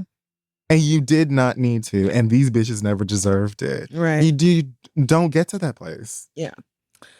So I think it's going to be really huge for you to accept that you do have this diagnosis. And it is affecting your life in so many ways. Like you can spell it out for yourself. Like, yes, I know I have bipolar because this, and this. And since I started meds and started going to therapy, a lot of these things have lessened up and they've eased up on my ass. So there's every reason for me to believe that I have this and to sort of, look at your mental illness as if it was a physical illness. Sometimes it is literally something in the brain. Sometimes it isn't. But regardless, it is getting in the way of, this capitalist rat race that we all have to be a part of. So if you can take some time away, especially if it's paid time away, I would do that.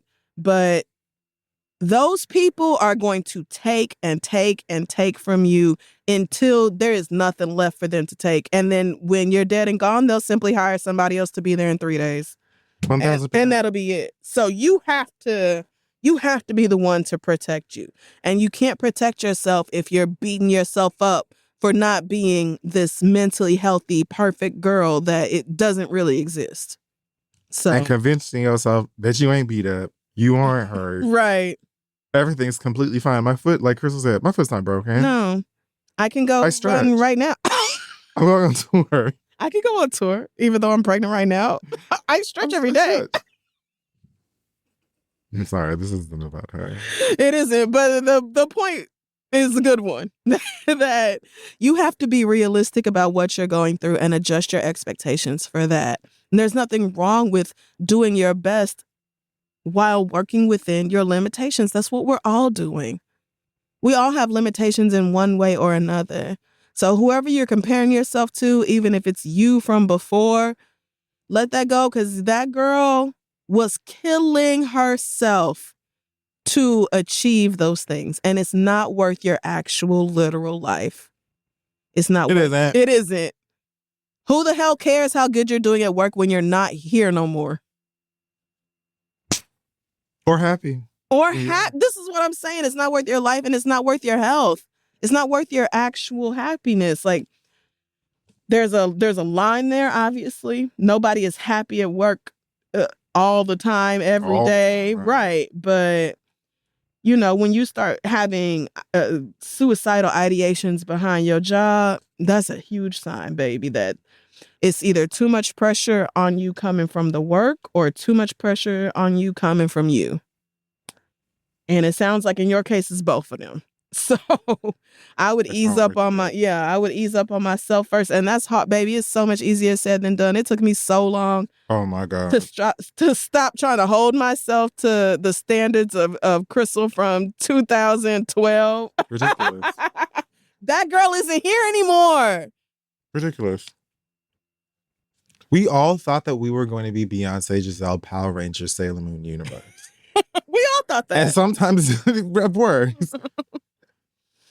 And sometimes you have to just be like, okay, let me take my expectations, not your passion, not your desire, not your confidence. Exactly. But your overall expectations. Let me take them down to a reasonable, realistic level. Realistic level. Yes. And then let me make sure that I prioritize my health and my happiness first. Anything that compromises those two things is going to have to either be discarded or there has to be an alternative that does not cause those things. Yes. It has to be a separation in your mind of, I know when I go to work today, I'm going to have to go to a meeting with fucking Kathy. And I swear to God, I hate Kathy. But it's going to be one of them. I'm going to suffer through these 95 minutes because I have to work with Kathy. And then once that's done, I could text my homegirl and be like, let me tell you about this stupid bitch Kathy. And she'd be like, meet me after work. And then we can go have nachos and talk about this dumb bitch Kathy. Like, oh, you're lovely. That's like we all have to play those sort of little games with ourselves. Things aren't always going to be easy. But you have to recognize that line of like, this is killing me. And it's not worth it at that point. And again, when you're that highly specialized, you can dust off your resume, update some things, and start shopping that bitch out. Being like, well, who else want a bad bitch? Because these niggas act like they don't understand that anybody other than me can do any fucking thing. So who else? I want that for you. Yes, I do too. So best of luck to you, Bettina. I hope it works out for you. Our last letter comes from Ziana, who says, Dear Fury and Crissle, my 64-year-old mother has untreated depression and paranoia. After my parents divorced years ago, she became estranged from her entire family. She lived with all three of her sisters and my grandmother, but each one of them eventually kicked her out because she acts an entire fool. I let her live with me for a year, but my mental health couldn't take it either, and I moved into an apartment while I let her stay in my house rent-free for 4 years so she could have some stability and get on her feet. You let your mom move into your house and she got on your nerves so bad that you moved into an apartment and let her stay in the house. And oh my God. So you was paying rent and the mortgage. Jesus alive. All right. My brother and I even... Can I borrow some? Like, you want to be my child? Like what? I would love a baby. Lady needs a sibling. Yeah. Okay. My brother and I even got her 2 jobs, but she quit both of them. And now I honestly don't know what she does all day besides read her Bible and watch YouTube videos. Jesus. Okay. I told her back in January that I would be selling my house because I cannot afford 2 places anymore and she needs to find somewhere to live.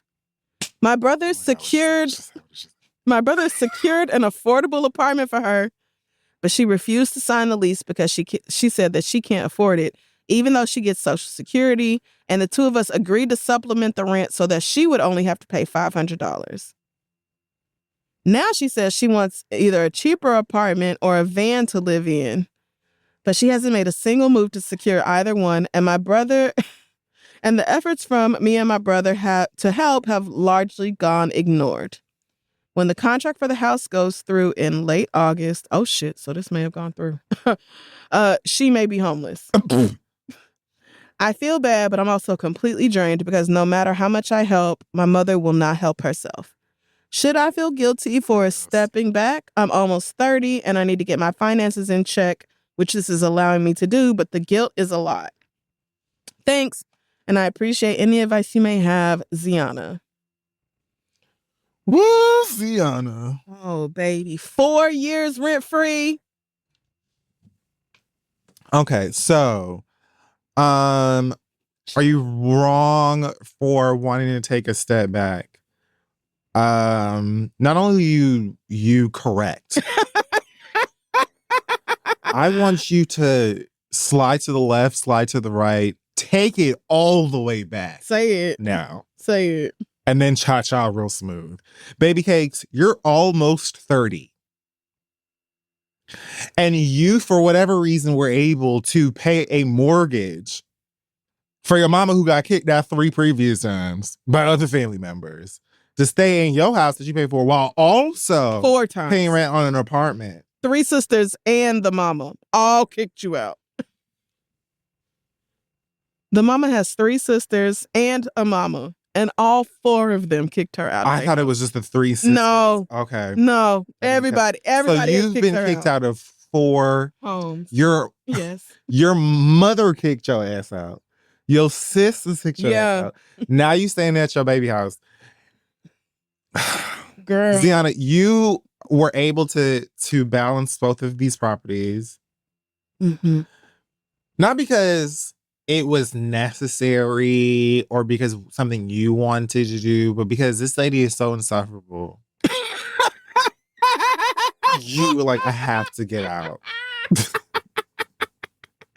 She's not bad. Would say that you have no business feeling bad. You should feel great that you not only opened your home up to your mother who needed a place to stay, you've had successes enough that you could let her stay there rent-free, get another place to stay for yourself because she aggravated the fuck out of you. Mm-hmm, mm-hmm, mm-hmm. And you also have been working with another family member to try and find her someplace else, and she is continuing to make things difficult as she's made with things with you. Right. Her sister, her other sister, and her mom. It's not funny, but goddamn. At this point, that lady gonna go where she go. Yep. I'm so sorry. Like the guilt part of it, I get, but the guilt part of it is ingrained in a lot of us simply because that is mom. Yep. That is dad. Yep. That is a person who is taking wild advantage of you. Yes. You have 4 other family members that had the bravery, space, and sense to say, get out of my house. I don't know where you're going, but you're not staying here. Not in my African-American home. If you need to reach out to one of them, auntie, grandma, whoever, and ask for advice, maybe that, I don't know what it is, but she has to leave. And if you do feel guilty about it, fair. Speak to a professional about it.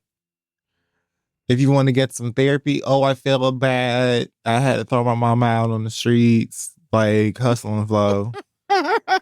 But I feel similarly to the letter about this job. It's like, girl, you have to still get up and have a somewhat level-headed mind so that you can go out and be active. Your mother is sucking life force out of you. Yeah. As well as electricity from your Chromecast so that she can watch whatever the fuck. Yeah. Medea's Black Christmas. Whatever. So, yeah, I think that while I understand you feeling reluctant and feeling guilty and possibly throwing your mama out, sounds like it's what your mother needs. Your mother has now bounced around to her 5th family member to take advantage of them. And doesn't seem to have any idea, sense, desire to like get up on her own feet. Yeah. You can't take care of your mama was supposed to do that for you. Whatever you're raising was done. That'll do it. That'll do it. However you're raising, whoever raised you or whatever to get you to this place. Yeah. Great. It sounds like you individually are doing fine. Your mother's life and food and electricity and all that stuff is not your responsibility. That's what she was supposed to do for you. All right. And now you do for yourself and maybe the children that you have. This backwards ass shit. No. If this was like a Shady Pines, she needs someone to take care of her because she cannot take care of herself. Mm-hmm. We might remix this conversation. Mm-hmm. But we found you an apartment and we gonna pay for most of it. All you gotta do is come off of $500 a month. Right. Get me a van. Bitch, get out. Just get out. Just take your iPad. Because what do you mean you want something cheaper? Get out. It ain't nothing cheaper than $500, girl. Not nowhere in America. You're not getting nothing cheaper than $500. Be for real. For your own place. That you want to live for free like you are right now. And you are a grown-ass woman. Yeah. And you are a grown-ass woman. Exactly. Girl, Ziana, I agree with Kid Fury. I don't even have too much to add to that. You paid that lady's rent for 4 years. You probably lasted 3.5 years longer than all your aunties and your grandma. Because everybody else said she has to get out of my house. She do not know how to act. Her to the curb. Did and had to. Now, it's not that I don't have empathy for whatever your mother may be going through. But 4 years of free rent, baby, let somebody tell me right now they coming to pay my rent for 4 fucking years. 4 years of free housing in America? And it low-key sounds like she would make it to year 5 and 6 if she didn't get on Ziana's everlasting nerves. Well, there's that, and there's also Ziana. Right. So here's the thing. If your mother wasn't such a pain in the ass, you would have stayed living with her. You would have never felt like you needed to go get your own apartment in the first place. The fact that you left your home and rented an apartment and paid the mortgage and the rent for 4 fucking years. Girl, should I feel bad? Absolutely the fuck not. Let me tell you what. My parents own their homes, and they need to be glad about it because it would not be me. Be glad them niggas own their houses because it would not be. Not for 4 years. If I'm taking you into my home, which, I can't see me letting my mother be homeless on the street. So I get that. But if I'm taking you into my home, you gonna act like you have some goddamn sense. Why? Baby, so for free. Here's the thing. When your mother said after being kicked out of 4 other family homes. When your mother said she wanted something cheaper or to live in a van, that's when I knew your mother didn't care about whether she stayed housed. Because what do you mean a van? A van? We're offering you an apartment. For $500. And we're gonna pay, for $500 a month. Your children get me cheaper or buy me a van. Oh, so you don't care. So you don't. Where are you supposed to find a cheaper lodging than $500 a month in the United States? Unless the van was a guilt trip. Okay, but you know what? That's such a fucked up thing to do to your own kids. That's so manipulative. I'm not buying you no fucking van. I've paid your rent for 4 years. You should have saved up van money by now. Why the fuck you don't have van money? Well. Again, you know what I can do in 4 years of free housing? Please, somebody come challenge me to do something with 4 years of free rent, bitch. I live in New York City.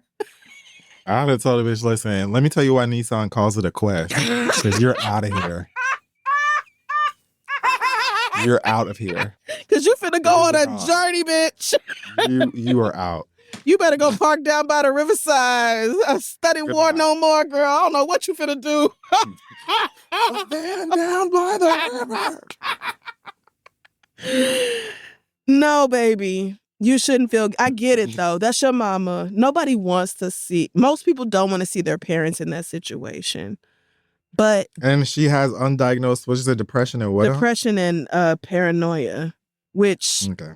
Paranoia in and of itself is not a mental illness. It makes me wonder what else might be going on there. So that's real. It sounds like your mother has real mental health issues that are keeping her from making sound decisions. But if she's also not willing to get help, what the fuck are you supposed to do?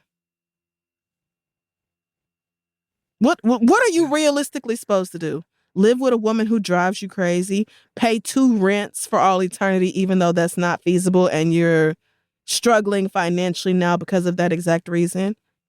What are you supposed to do? Her own mama kicked her out. That, when I say red flags, it don't get bigger or redder than that. Your own mama said... Your mama got a place and you got 3 sisters and all of them. And black women be the main ones to let somebody trifling stay in their house. The main ones. We love doing too much for somebody who don't deserve it. The fact that 4 black women kicked her out. Oh my God. Black women will open their... Every time. Family friend. Home, wallet, children kitchen, of a family friend. Everything. Yes, to any fucking body. Bitch, the 4 people closest to you in this world said, I can't do it no more. I'm sorry. Get out. No, I'm sorry. You're gonna have to. Get out. And you stayed with your G and she let you live in a house 4 years, ain't paid rent. You know she ain't got... No. Yeah. I think, Ziana, you have done not only your best, you've done the very best. Like no one ever was. Not just your best, the best. To catch Nobody would have done better than this. Nobody would have done better than this, girl. Like... Oh, phenomenal. Yeah. And you said, no matter how much I help, she won't help herself.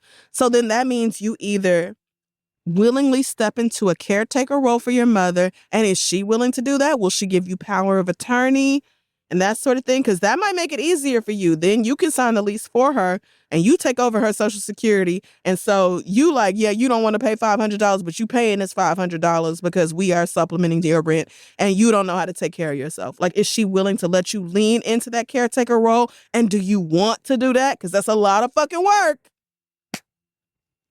For somebody who you're almost 30, meaning your mom is probably 50 plus. So are you willing to take care of this woman quite literally as if she's a child?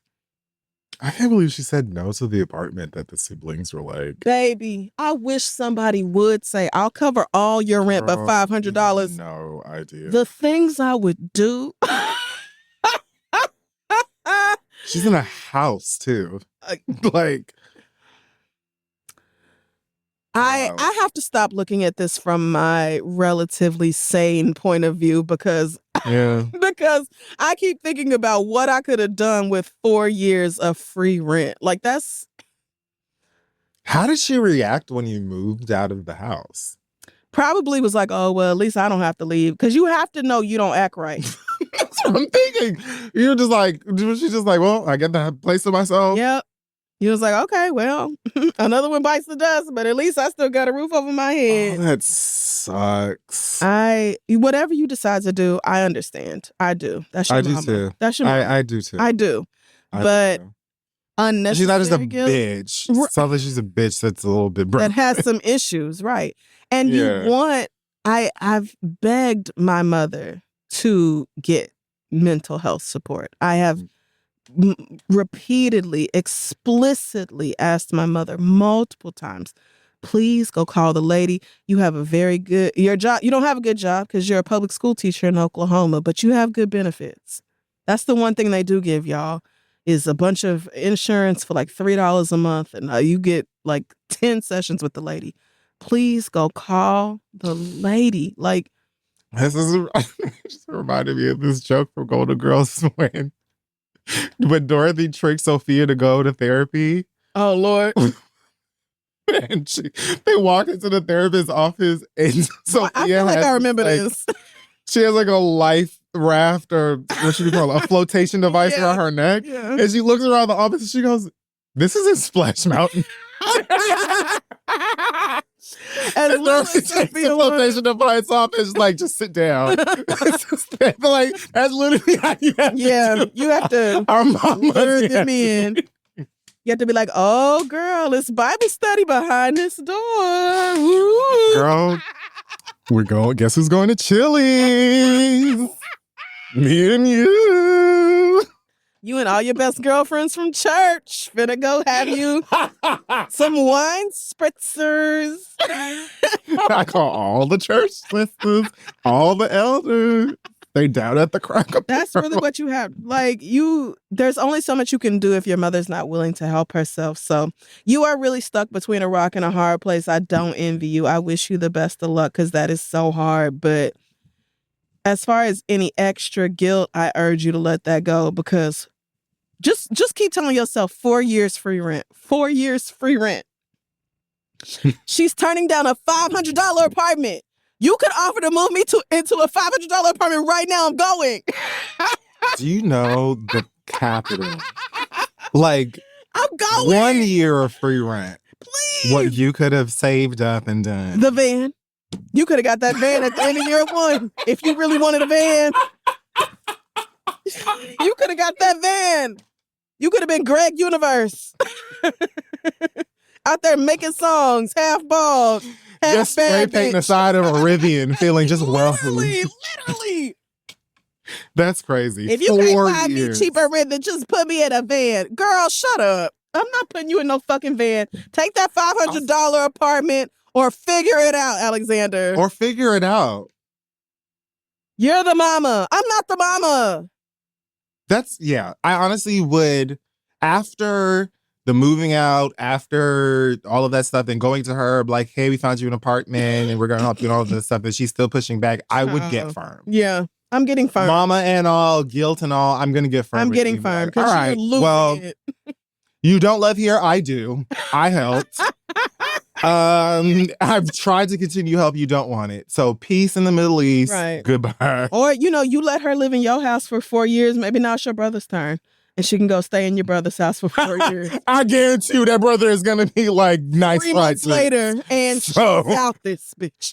And she's out I'm on Facebook Marketplace looking at vans because she's not coming over here. I'm looking for rooms. I'm looking at who want a old lady who sometimes she a little bit wrong about what she think is really going on, but other than that, she's cool. Yeah. She probably not even that old. Foster child. Your mama probably not even 60. She doesn't sound like she's that old yet.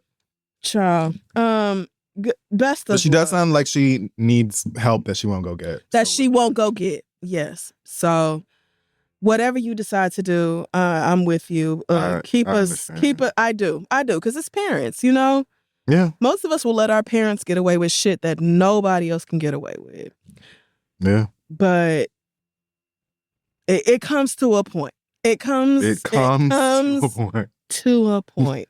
You having 2 homes for them. Right. That's a big one. It's not like your mama can't work, but she's the sweetest, kindest, nicest old lady and she helps out and it's home cooked meals every night and she's just a delight to have around. No. Sweet potato. Your mama every day a new pie.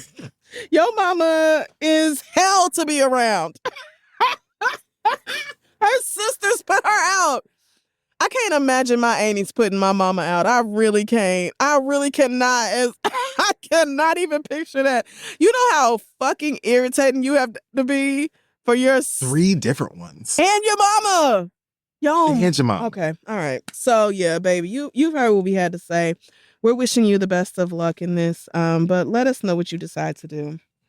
And that's going to wrap up the letters this week. If you have a question for us, send it on over to asktheread@gmail.com. We'll be right back. Hello, everyone. We are back, and it is time now for the read. I don't have anything real, so I'll start and just try to make it very quickly. We probably have the same one. Yeah, so I'll just start with the like sillier one. Okay. Which is, I was playing this new game. Well, it's not really new anymore, but it's from the creators of Life is Strange. It's called Lost Records. I do love Bloom and Rage. Okay. Similar, teen figuring out I'm a lesbian. Oh. Strange adventure. I get it. Cute stuff. Oh, I get it. Set in like, I think 1995. And there's a part where you're in like the garage with your new homegirls and they're in a band and they're playing. He's just like going around examining stuff. We've played these types of games before. You know, the different decisions you make will have different reactions depending on who it's with or the character. Sometimes they can even change the story. This part was not a big one. You're in the garage. I'm looking just like a bunch of nostalgic stuff, like a cartridge for a game. And when you examine it, it had a button that let you blow in it. It's like you just hear a blowing like sound. No, like when we were kids, like Nintendo cartridges and stuff. Oh, the blowing in it because they weren't working right. Yeah, and then it had like a little option. Down a million times. Okay. They said that was like press square or blow. Okay, got you. That was cute. The way it worked. Another. It really worked though. I don't know why. It did. Shit got Dusty sitting in that Nintendo all damn day or something. Because it really blowing it would really fix. But this was before you could save. So if you took it out, that was the end of your game. So you had to right. We see each other. Yeah, we do. We do. There's another part in there where you're looking through like a VH. You're looking for something and you come across some weed that one of them has. And the main character is kind of like Pollyanna awkward girl. So you have like two different options when you see the weed and they react to it. One of them is like, it smells like a skunk. And the other one is something like, I don't smoke weed, or I've never smoked weed before, or something like that. Something like that's like the lame one. And you know, niggas be like, oh, that shit smell like a skunk. That's like a good thing. Oh, if it's loud. If it's stankin', if I could smell it from inside your bag, baby, roll that up and hurry up. So I chose the skunk one. Of course you did. And they were the response I was like not positive. It was just like, well, yeah, it doesn't smell good, but it's not supposed to. But they explained it in a way that I was like, this is one of those nigga-nacular barriers. I was about to say, what do you mean? Because I'm lost. Because niggas would have been like, you bet it does smell and, like that. It don't smell good to you. It smells great to me. Nigga-nacular. Because I know what it's finna do in my brain, baby girl. I know what it's finna do to that cranial tissue. I'm excited. But this white-ass game made me feel like I made the wrong goddamn decisions for it. It was like the white girl was saying, oh, it stinks. And they treated it like it was an offensive thing. I was like, this is why Black writers matter. You know, and I think part of that is also white people and they vapes and they want strawberry scented weed and all that. Y'all don't know what y'all want. You smoking gas. That's none of my fucking business. If we talking about marijuana, I want that bitch stankin'. The whole goddamn room should know when I walk in with that weed. The fuck do you mean?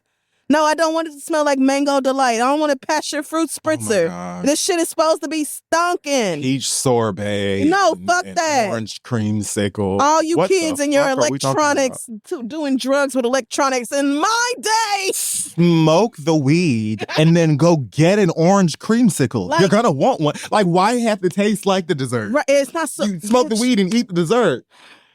All right, y'all got it. The only other thing I'm going to say, and I think that this can just bleed into what I'm sure you have to offer, is that that man's dead. Don't miss him. In fact, around Saturday, I was like, he's got to be in hell now, right? Oh, yeah. He made it. I'm sure he tried to like file an appeal. And it was probably like, oh my God, like I was really important. Like someone has to hear out my case. But it was like Saturday, I was like, he's gotta be in hell by then. So I really just have two things. One, not every one of y'all bitches are going to force anybody to grieve that piece of shit. We just weren't. Say it. If you're grieving, that's your business. I find it laughable, but you're allowed to. We don't all have to agree on the same socio-political things. And we all can't be decent humans. It would make the world probably pretty boring. I'd like it. I mean, but boring in a great way. Yeah. We'll never know, but yeah. We'll never know. But I find it particularly baffling and humorous. Surprisingly not very frustrating, but very baffling, very confusing, very humorous that you all who support Charlie Kirk, who love Charlie Kirk, who are mourning his wild, public, incredibly bloody death. But also you're like demanding that everybody take part in the grieving. And you also have an issue with people mentioning the things that Charlie Kirk has said, stood on, and was very proud of. Mm-hmm. Things that he would still say, stand on, and be very proud of. Things that many of you Republicans and many of you people in the administration agree with from the top and the bottom. You just never would say it out of your goddamn mouth because you didn't want to catch one, as Charlie did.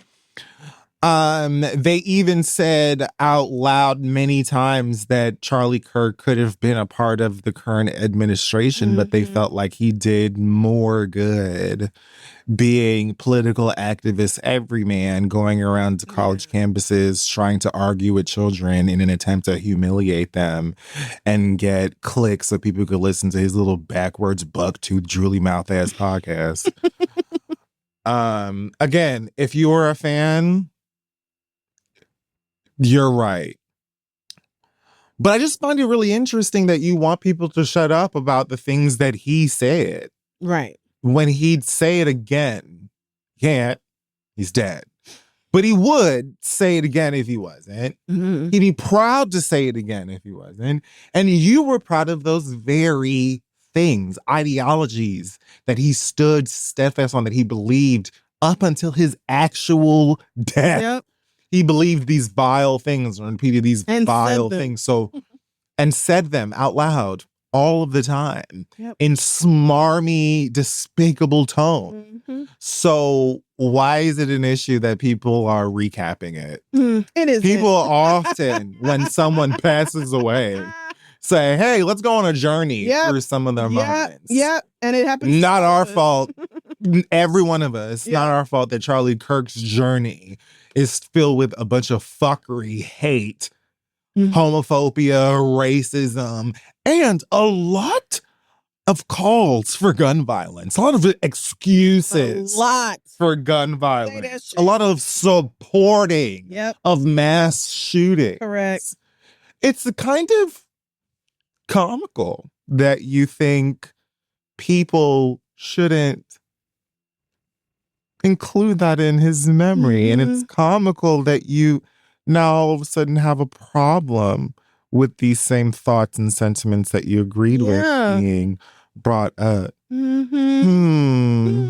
It's interesting. It is indeed. I'm gonna just go ahead and end with this because I don't give a fuck about y'all or your grief or that dead man, or his wife. Or her. To be very, fuck her as well. Fuck her too. Fuck her as well. To be honest with you, I'm going to say fuck the babies because I don't even know if they can speak yet. But when they start, I'm sure they'll learn it. I will, though, say I have an well, it's not really an anti-DEI plan. But I have a plan for those of you who make DEI the problem of everything. Okay. Who are blaming this shooting on trans DEI. Whatever. Child. Also, love how at first the shooter was trans, right? Then the bullets were trans, then his roommate's trans, roommate that he's fucking. But his roommate is actually they're fucking, and so the trans roommate was gonna give him the trans, and then it's just like what? Anything other than this is white on white violence and none of our goddamn business. And 10 seconds before a bullet caught Charlie Kirk's neck, he was asked, do you know how many trans people have been involved in mass shootings in the past 10 years? He said, too many. Yeah. Or something like that. Yeah. And the person responded, it's been 5. Anyway. And y'all was all like, yep, this is a radical left. You know how many mass shootings have been in this country? Including gang violence? And then pop! That was the last thing you said.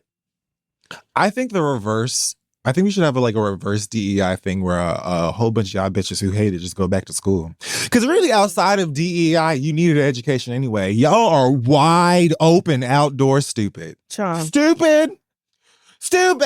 Baby. Stupid. And Charlie Kirk was assigned the job to continue the stupidity. To make sure that your new baby...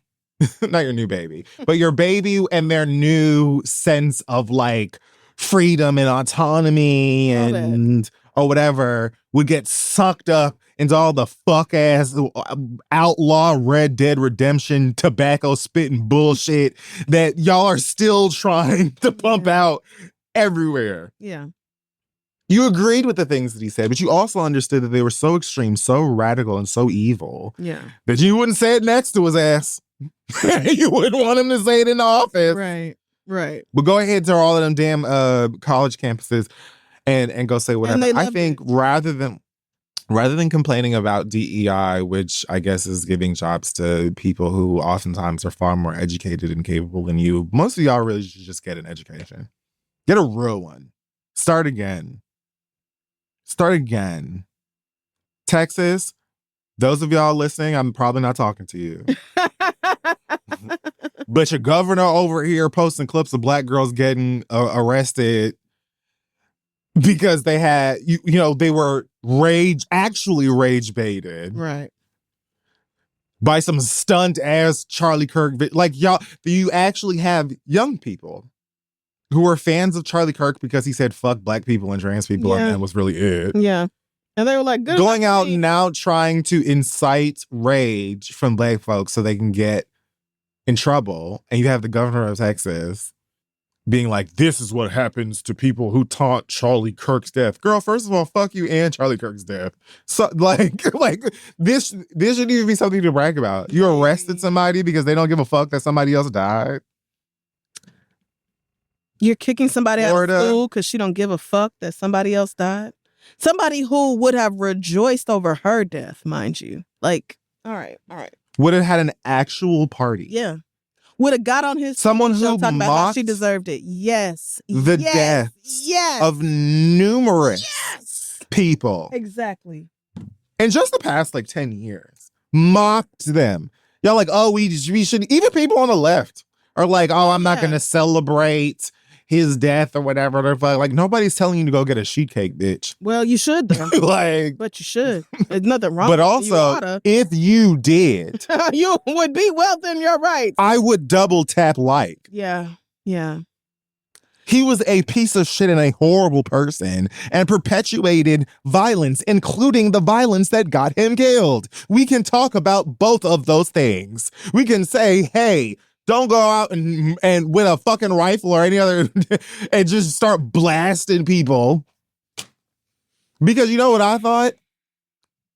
Thank God that this person didn't go, I'm going to also aim this gun at anybody with a hat on that looked like he got it from Charlie Kirk. Correct. Or Charlie Kirk shit on. And just start shooting kids too. Didn't do that. Didn't do that. It's one bitch that I want. I hate that bitch right there. Her alone. Right. Okay, now sissy that raw. So, it's a joke, and I knew that. I'm not surprised that they're using this death to try and further their political ideologies and agendas and shit like that. But it is funny to be doing it while also being like, you don't get to post that meme. Yes, the fuck I do. You don't get to... Like, there's this really highly anticipated video game sequel coming out next month called Ghost of Yotei. And I guess not even someone from the head of the developers, but I think one of like the lead artists or something tweeted something like, well, I hope the shooter... She said something like, I hope the shooter's name is Mario so that I can say Luigi's got his back. Something like that. I saw where that was going. All the little Charlie Kirk fans pissed. Yeah. Pissed. Harassing Sony, harassing Sucker Punch, ended up getting the person fired. Wow. Also, like, they've been firing many teachers, many... MSNBC fired an analyst for quoting Charlie Kirk. Yeah. That's what's really chapping my ass. Okay. Because you know we was on the same page. When I actually learned about this son of a bitch, and the girls told me he was the one who said, your body, my choice. Now, I did remember that. Because that was the exact moment I said, oh, Charlie Kirk, let me put this name out my mind. This person is not saying anything that I want to hear. Therefore, I'll never pay attention to him again. Yeah. I said this on Getting Grown, so forgive me for repeating the joke. But that's the exact same thing that Shooter said. Your body, pew, pew, pew, my choice, girly pop. Your aorta, my fun Tuesday afternoon. Like, girl. That's a fantastic. I mean, it is what it is. Proverbs chapter 11. You're fired.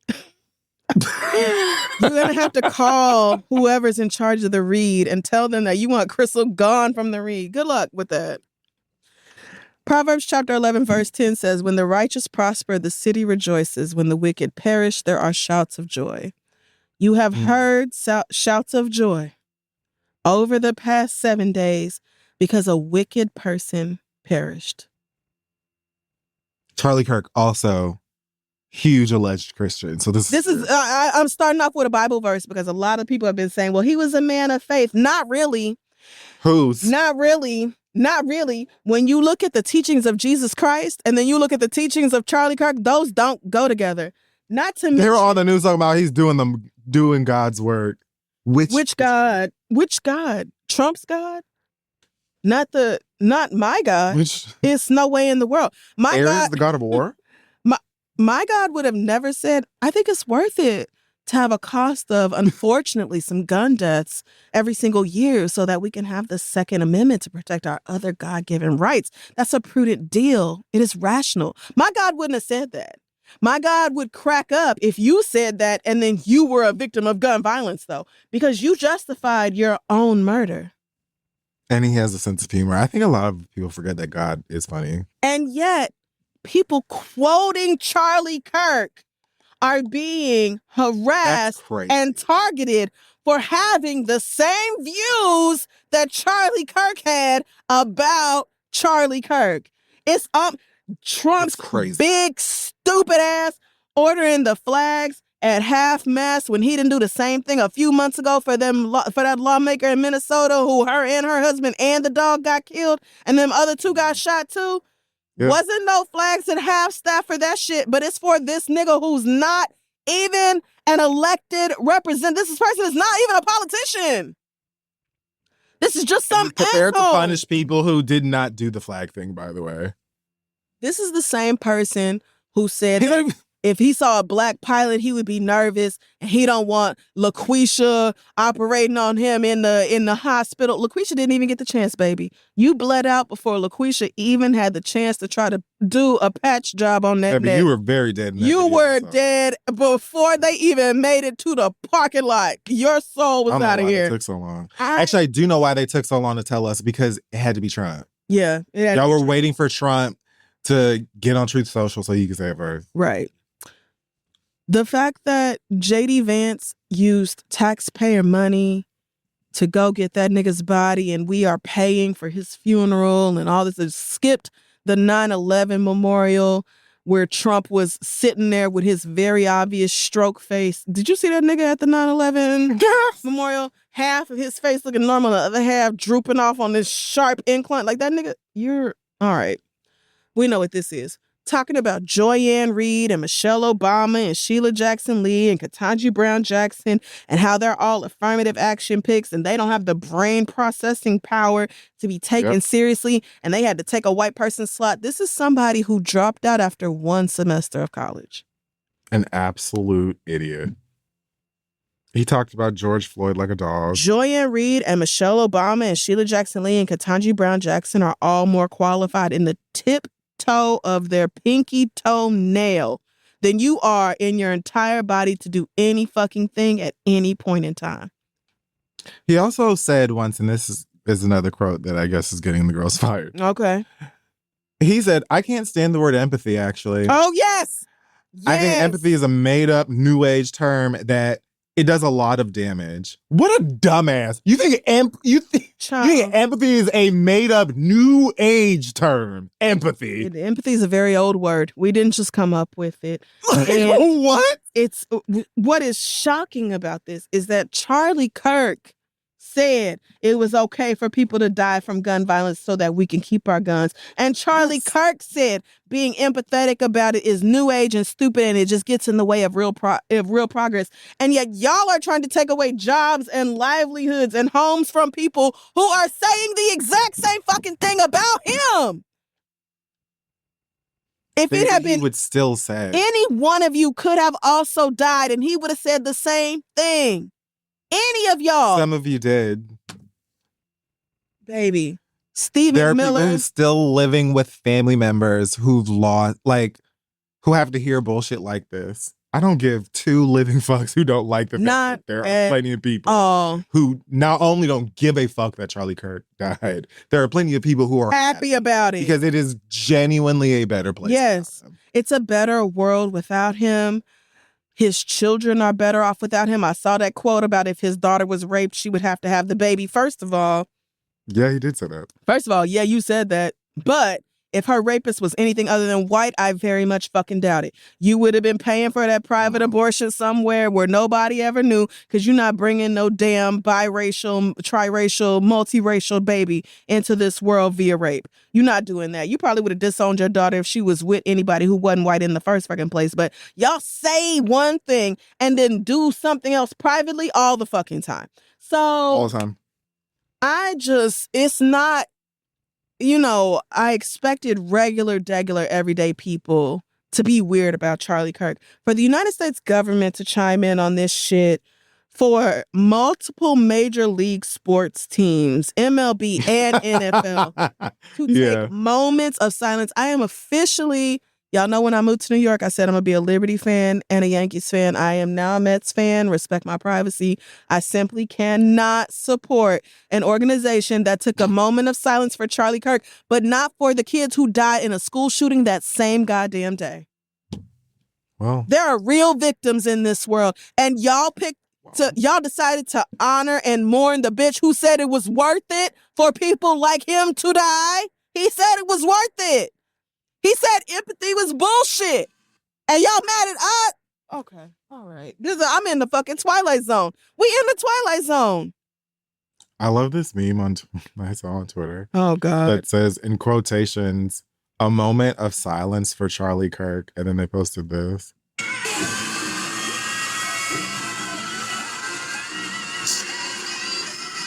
It's literally just Patti LaBelle over Mariah Carey, over Beyonce, over Christina Aguilera. Yes. It's like every powerhouse vocalist belting. Aretha Franklin. Hollering. Like, a moment of silence for who? If I'm anywhere, and I do mean if I am anywhere in public, and somebody asks for a moment of silence for Charlie Kirk, I'm going to get arrested. I'm going to be arrested.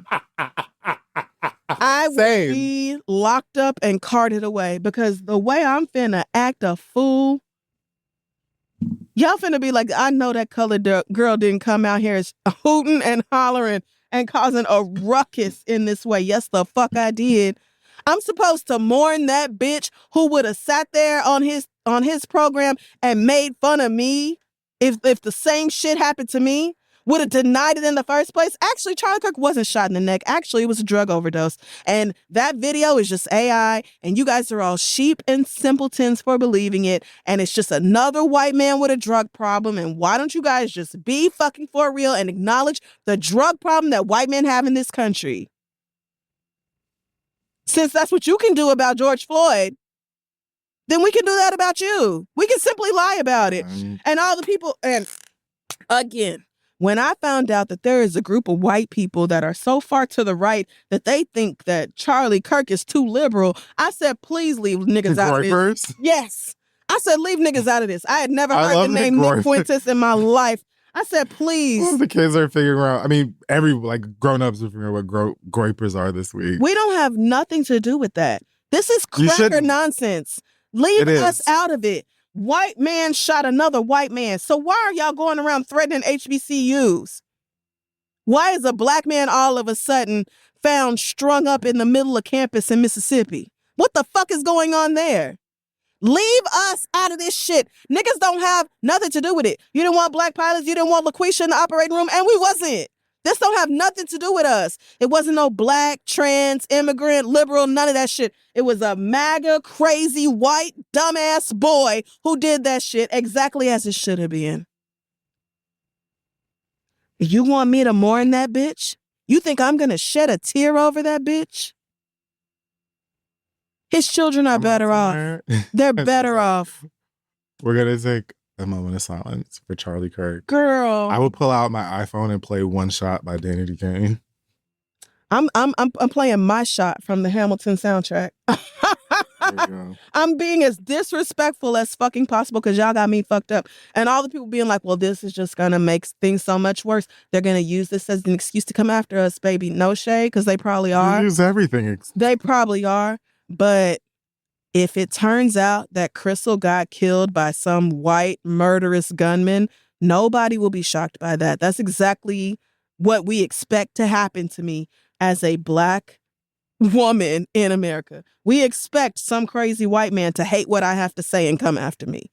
That nobody will be shocked by that. Y'all are not all of a sudden gonna start coming after black people and trans people and immigrants and all this. You've been doing it. You don't even need an excuse. You don't need a reason. You're going to keep doing it. It's what y'all do any fucking way. Right. Nothing about that is, a white man killing people who disagree with him, groundbreaking. Girl, be for real. This is what y'all do. Handle your shit, white people. Death is an opportunity. This is white people's issue. This is y'all's shit. This is y'all's problem. You see how the rest of us wasn't nobody brown involved in none of this shit? Leave us alone. This is y'all's pathology. This is y'all's fucked upness. So y'all need to fucking handle it. Ain't no place for this kind of violence. Since when? Since the fuck when? Because Charlie Kirk said it was a lot of space for this kind of violence. So what the fuck are y'all talking about? Like, if there was any place on the planet where there is space for this kind of violence, it's America. So be fucking for real and leave us out of it. I couldn't believe. Okay. All right. When I saw them quotes about black women and DEI and taking the spots from a white man, I said, not a bitch who dropped out. Not a bitch who dropped out. He was girl, get out my face.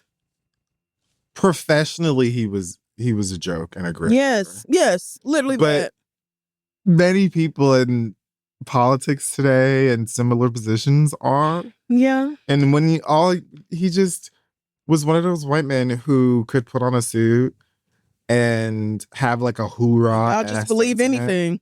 Y'all just believe. And you'd just be like, oh yeah, no, he's well-spoken and so smart, even though he says the dumbest shit, contradicts himself all the fucking time. Yeah. Says a lot of this extreme stuff because he knows that it farms views, which gets him money, which gets him power, et cetera, et cetera. Yeah. And y'all just eat that whole shit up. Now he's dead. Yep. Many of us won't ever miss him. Never. Or care. Never. And you trying to punish people for being completely okay with or happy with the death of a horrible, horrible person is crazy. Which is America, really, in a nutshell. Making absolutely zero fucking sense on a daily basis. That is what this country is about. So, Fuck every last one of y'all defending that piece of shit. That goes for every last celebrity. Jamie Lee Curtis on down. Child, all of y'all. I didn't agree with anything he said. I didn't agree with Kristen Chenoweth. I couldn't believe that shit. Bitch, your whole career is the gays. Your whole career is gays and trans and LGBTQ and all. Like, what? That nigga hated us. I didn't agree with much of what he said, but he's still a man of faith. Yeah, his faith was in Satan. Ooh. He was a horrible fucking person. He's still a husband and a dad. All husbands and all dads are not good people. You can't be that fucking stupid. All right. I'm done. Rest in hell. Marinate in piss for the rest of all time, as far as I'm concerned. Charlie Kirk, we are better. We're better off without you. I saw a white girl. She did a little TikTok about Satan getting Charlie Kirk like delivered to hell. I was like, this is. So then God called Satan like, girl, did you hear? And so then God and Satan are like cackling back and forth about how horrible Charlie Kirk is. Anyway. That nigga was a waste of space, a horrible person to anybody who wasn't a straight cisgender white man. And so you all are telling on yourselves. You can't call him racist and a fascist because you're also a racist and a fascist. And we see right through you, you stupid son of a bitch. And that'll wrap up this week's episode of The Read. Follow us on social media at This Is The Read. Our website is thisistheread.com. Thank you so much to my sisters over at Getting Grown for having me on this week's episode of the show. Go check them out at Getting Grown. Jade, Kia, I love y'all so big, so deep. Any other news from you, Kid Fury? No, nothing much here. You can find me at patreon.com/KFury. Happy birthday, Crissle. Happy birthday, Jade. Hope you guys had fun. And happy birthday, Frank. Miss you a lot. I hope heaven is fancy and gold. I see gold and white. Yeah, I think a lot of us do. So we miss you. Happy birthday to you too. Take care of yourselves out there. Don't let anybody tell you how to feel about fuck shit. Exactly that. All right, we'll see y'all next week.